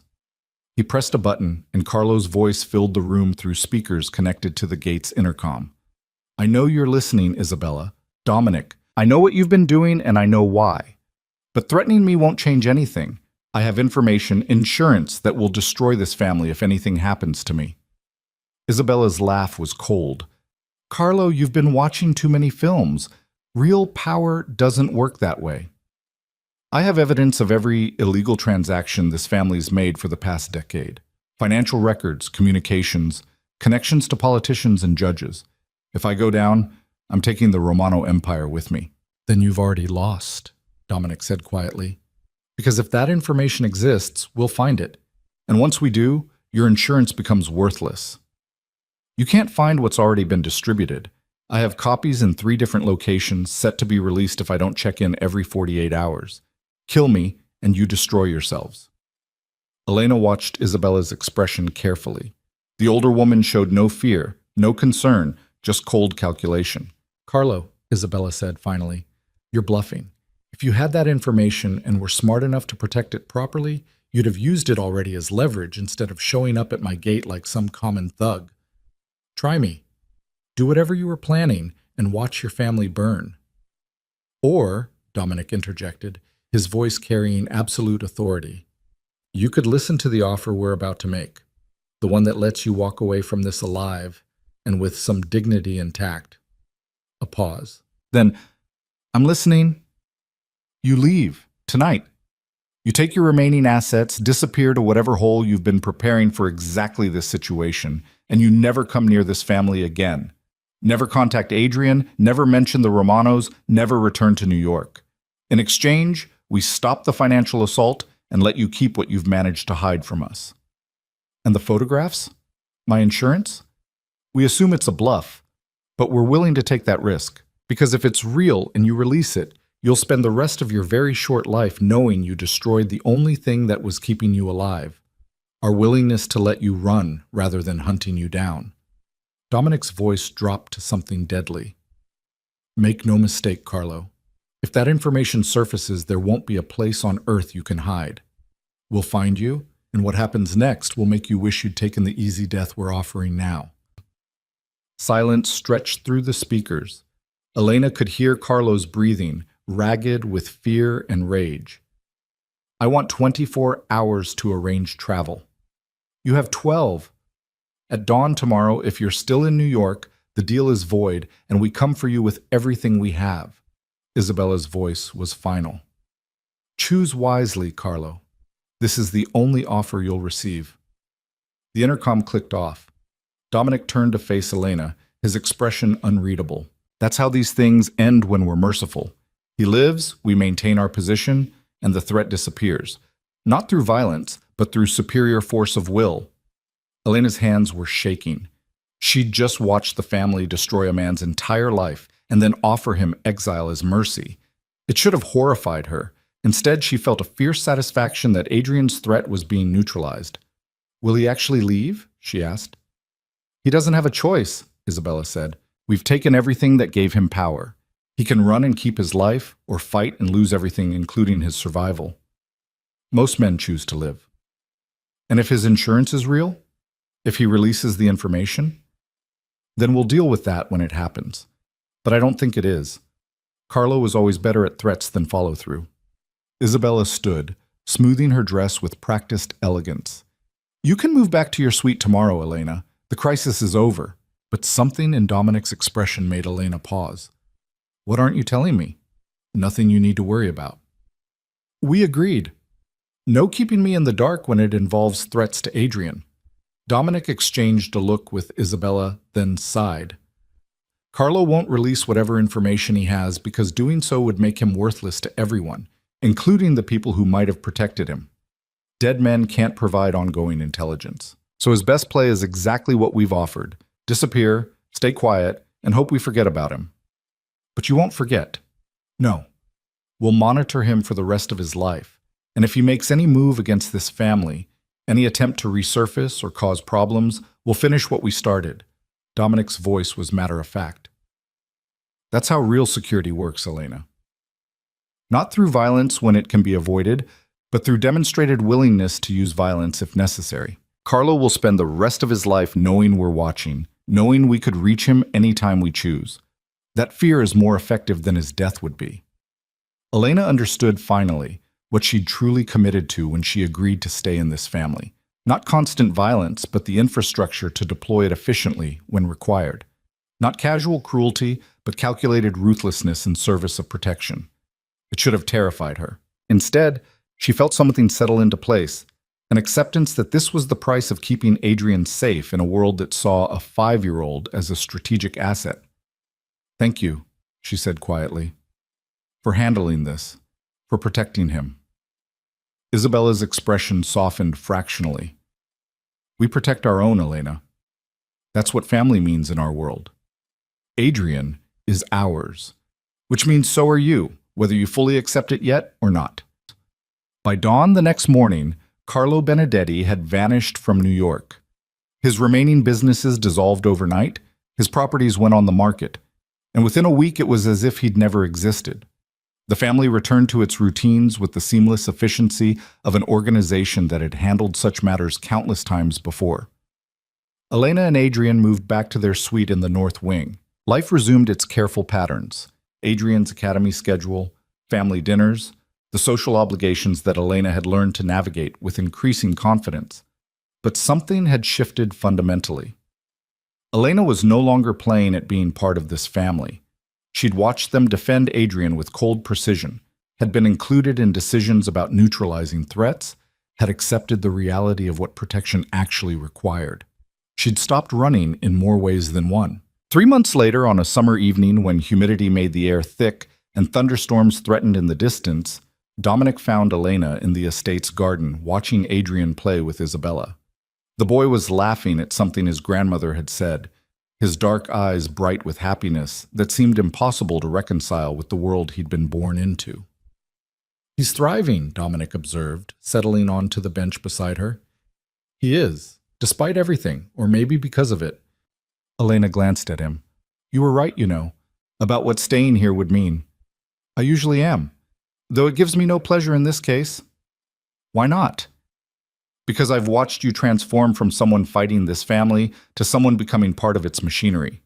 That shouldn't feel like victory, but it does. Dominic's voice was quiet. You've become formidable, Elena.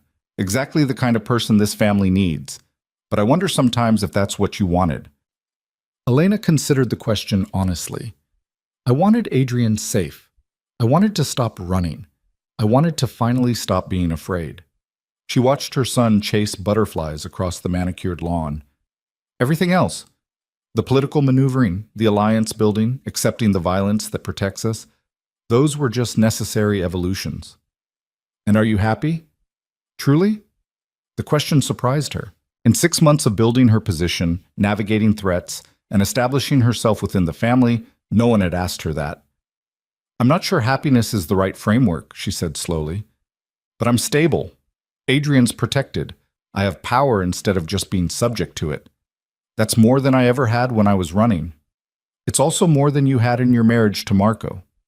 Marco gave me illusions of safety and normal life. This family has given me actual security and honest understanding of the world Adrian belongs to. I'll take truth over comfort every time. Dominic was quiet for a moment. Then, Isabella wants to formalize your position in the family structure, give you an official role in Adrian's preparation and future planning. It would mean more responsibility, more visibility, but also more authority. Elena's heart quickened. What kind of role? Essentially, you'd be his primary advisor and protector until he comes of age, making decisions about his education, his exposure to family business, his development as the heir.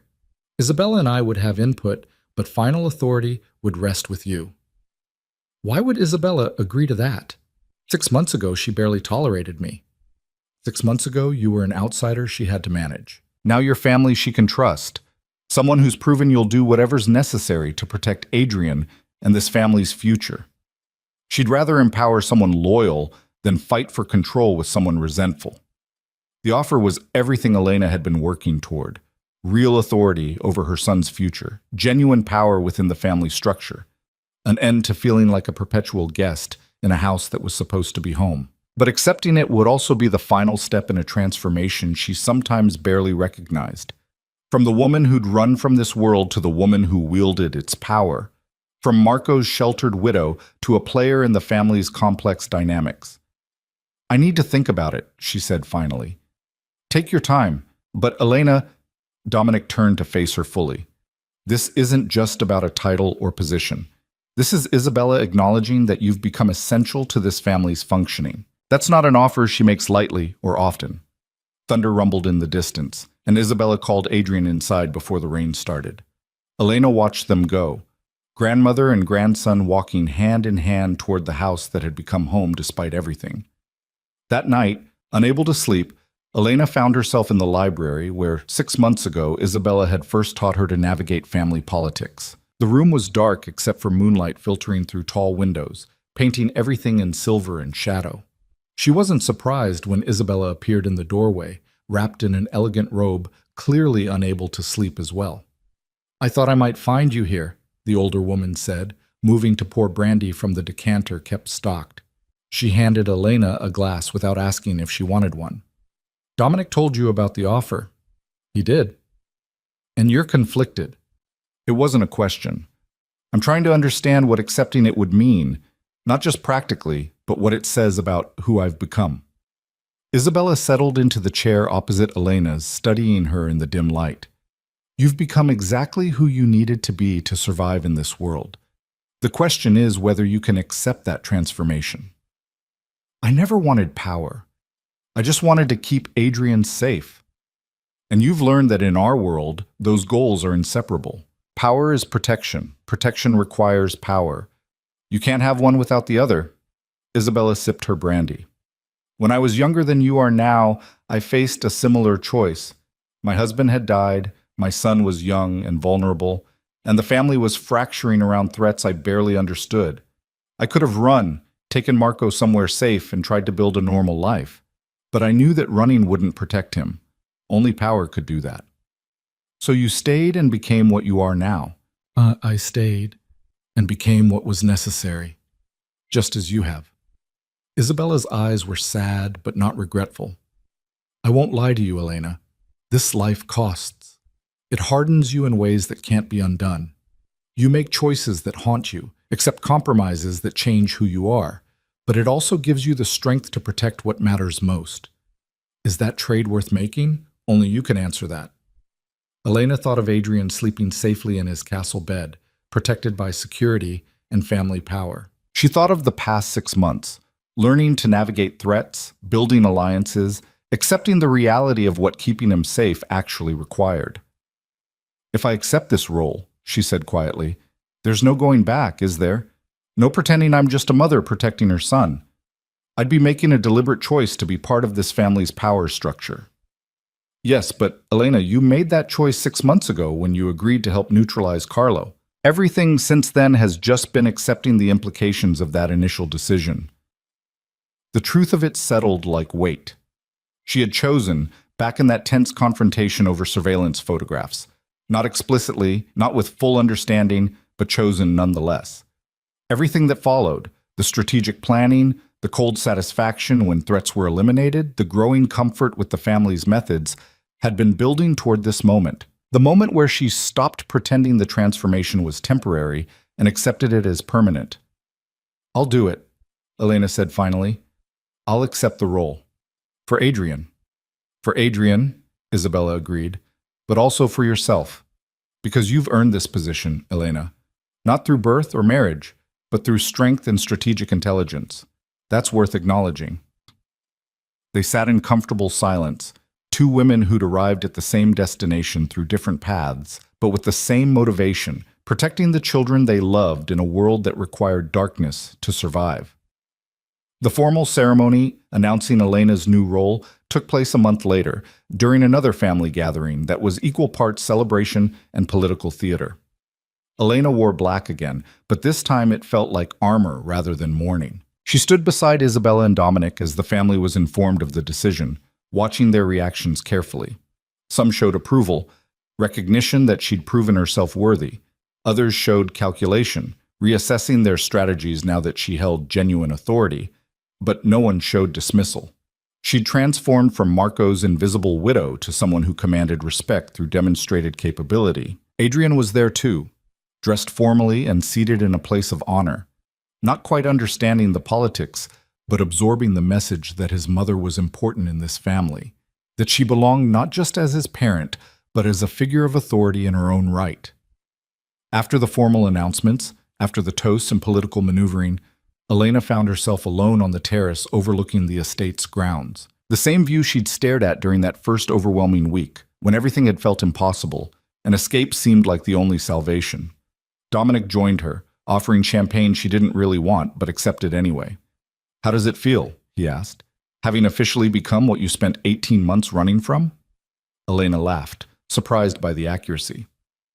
I wasn't running from this. I didn't even know this existed. No, but you were running from being controlled by forces you didn't understand, and now you've become one of those forces. His tone wasn't judgmental, just observant.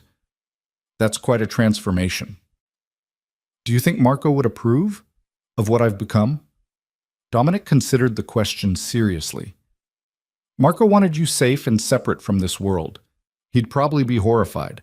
But Marco's approach got him killed and nearly got Adrian lost in the system. Your approach has kept both of you alive and thriving. I know which version I respect more. Even if it means I've become exactly the kind of person who operates in moral gray areas? Especially because of that. Moral absolutism is a luxury our world doesn't afford. You've learned to navigate complexity, make hard choices, accept that protection sometimes requires actions you'd rather not take. That's not corruption, Elena. That's maturity. She wanted to argue, to defend some version of herself that remained untainted by the family's influence. But the truth was that the woman who'd run from Minnesota no longer existed. She'd been transformed by necessity, by love for her son, by the gradual understanding that survival required adaptation. I still think about running sometimes, she admitted quietly. Taking Adrian and disappearing again, finding somewhere this family's influence doesn't reach. And what stops you? The knowledge that there is nowhere their influence doesn't reach. But also, she paused, choosing honesty over comfort, the realization that I don't actually want to anymore. This is home now, not despite what the family is, but including it. I've stopped fighting what we are. We, Dominic repeated, something almost like warmth in his voice. You said we, not them. Elena realized he was right. Somewhere in the past year, the pronouns had shifted. The family had stopped being them and become we. She'd stopped being an outsider and become integrated into the machinery of power that she'd once fled from. Is that surrender? She asked. Or evolution? Does the distinction matter? Maybe not. Maybe the only thing that matters is that Adrian's safe, I'm no longer running, and I've finally found solid ground after 18 months of chaos. They stood in comfortable silence, watching the sun set over the estate's grounds. In the distance, Elena could hear Adrian's laughter as Isabella read him another story, his voice bright with the security of a child who'd finally found home. 1 year later, snow fell again over the Romano estate. But this time, Elena watched it from the comfort of her suite, with no fear of what morning would bring. No packed bags waiting by the door, no constant vigilance for threats that might appear in the darkness. Adrian was 7 now, thriving at his academy, and showing early signs of the intelligence and strategic thinking the family valued. He still asked questions about his father, but they were curious rather than mourning, a child trying to understand where he came from rather than grieving what he'd lost. Elena had grown into her role with the same determination that had kept her running for 18 months. She made decisions about Adrian's education with confidence, navigated family politics with skill that sometimes surprised even Isabella, and had built a reputation as someone who was fierce in protecting the heir but reasonable in negotiation. She'd also grown closer to Dominic in ways that transcended their initial alliance. Not romantically, both of them were too pragmatic for the complications that would bring, but with deep mutual respect and trust that came from facing threats together and emerging stronger. They sat together now in his office, reviewing Adrian's progress reports and planning the next phase of his education. It was comfortable, familiar, the kind of partnership that didn't require constant explanation because both parties understood the stakes. He's doing well, Dominic observed, scanning the reports. Top of his class in mathematics, showing leadership qualities in group projects, well-liked by teachers and peers. You've done remarkable work with him, Elena. We've done remarkable work, she corrected. This isn't just me. It's Isabella's guidance, your strategic thinking, the entire family's support structure. But it starts with you.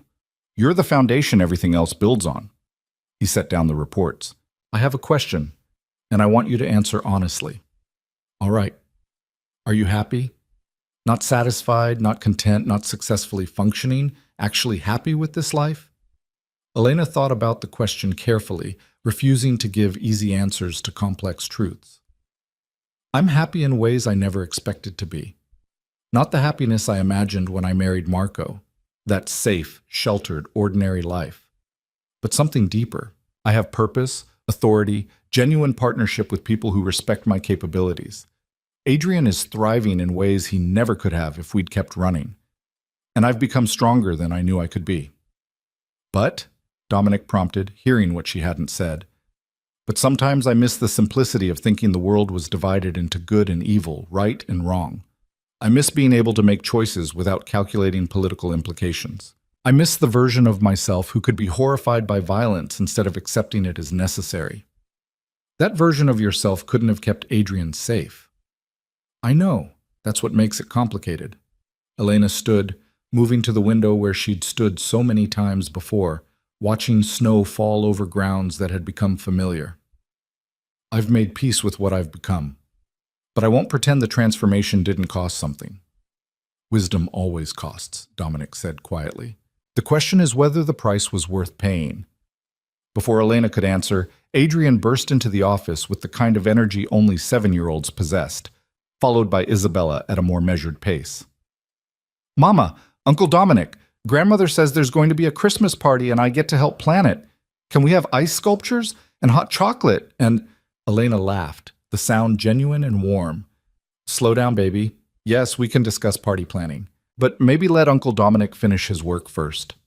It's fine, Dominic said, his expression softening in the way it only did around Adrian. Planning parties is important business. Tell me your ideas and we'll see what we can arrange. As Adrian launched into enthusiastic descriptions of his vision for the perfect Christmas celebration, Elena caught Isabella's eye. The older woman's expression held something Elena had rarely seen, genuine contentment, perhaps even joy. They'd all found something in this arrangement. Adrian had stability and family. Isabella had her grandson close and thriving. Dominic had an heir being raised with proper understanding of the family's complex world. And Elena had transformed from a fugitive into a force within the family's structure. It wasn't the life she'd imagined, but it was the life she'd chosen, fought for, and learned to not just accept, but embrace. That evening, after Adrian was asleep and the house had settled into quiet, Elena stood once more at her window, watching snow fall over the estate. But this time, Dominic joined her, bringing wine and the comfortable silence of people who understood each other without needing constant words. "You never answered my question," he said eventually. "Was the price worth paying?" Elena thought of Adrian sleeping safely in his castle bed. She thought of Isabella reading him stories in accented English, building connections that would shape him into someone capable of navigating this complex world.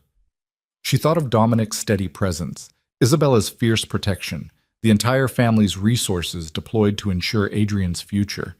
She thought of the woman she'd been, running through anonymous towns, sleeping lightly, always afraid. And she compared her to the woman she'd become, powerful, connected, capable of protecting her son through strength rather than just flight. "Yes," she said finally, certainty settling into her voice. "The price was worth paying because I didn't just gain safety and stability. I gained the ability to shape Adrian's future instead of just reacting to threats. I became someone who makes choices instead of having choices made for her." "No regrets?" "I didn't say that. I said it was worth it. Regrets and worth aren't mutually exclusive." Elena turned to face him fully. "I regret the innocence I lost, the simpler worldview I can never reclaim. But I don't regret the strength I gained, the power to protect what matters most, or the life I've built here." Dominic raised his glass in a quiet toast. "To complicated truths and necessary transformations." Elena clinked her glass against his. "And to finding home in unexpected places." They drank in comfortable silence, two people who'd arrived at alliance through crisis and built something like friendship through shared purpose. Outside, snow continued to fall, covering the Romano estate in pristine white that looked beautiful and felt permanent. Elena Russo had stopped running. Not because she'd been captured, but because she'd finally found something worth staying for. She'd transformed from Marco's sheltered widow into a woman who wielded power with precision, navigated complex politics with skill, and protected her son with the full force of the family's resources. The darkness she'd once fled from had become the foundation of her strength. The family she'd feared had become her allies, and the future she'd been running toward, safety, stability, the ability to stop looking over her shoulder, had been found not in escape, but in acceptance. Christmas morning arrived with sunlight glinting off snow, and Adrian's delighted laughter echoing through the halls as he discovered presents under a tree that towered in the estate's main room. Isabella watched with the soft expression she reserved only for her grandson. Dominic handed out gifts with measured generosity, and Elena stood among them, no longer on the outside looking in, but fully integrated into the fabric of this complicated, powerful, and fiercely protective family. She'd come to this house a year ago as a fugitive being dragged back against her will. She'd stayed through fear, necessity, and the desire to keep Adrian close. But somewhere along the way, necessity had transformed into choice. Fear had evolved into confidence. And the cage she'd dreaded had become a home she'd consciously built. As Adrian ran to her with a new book Isabella had given him, his eyes bright with happiness and security, Elena felt the last piece of resistance dissolve. She'd made the right choice. Not an easy one, not a simple one, but the right one for both of them. The run that had consumed 18 months of her life had finally, truly ended.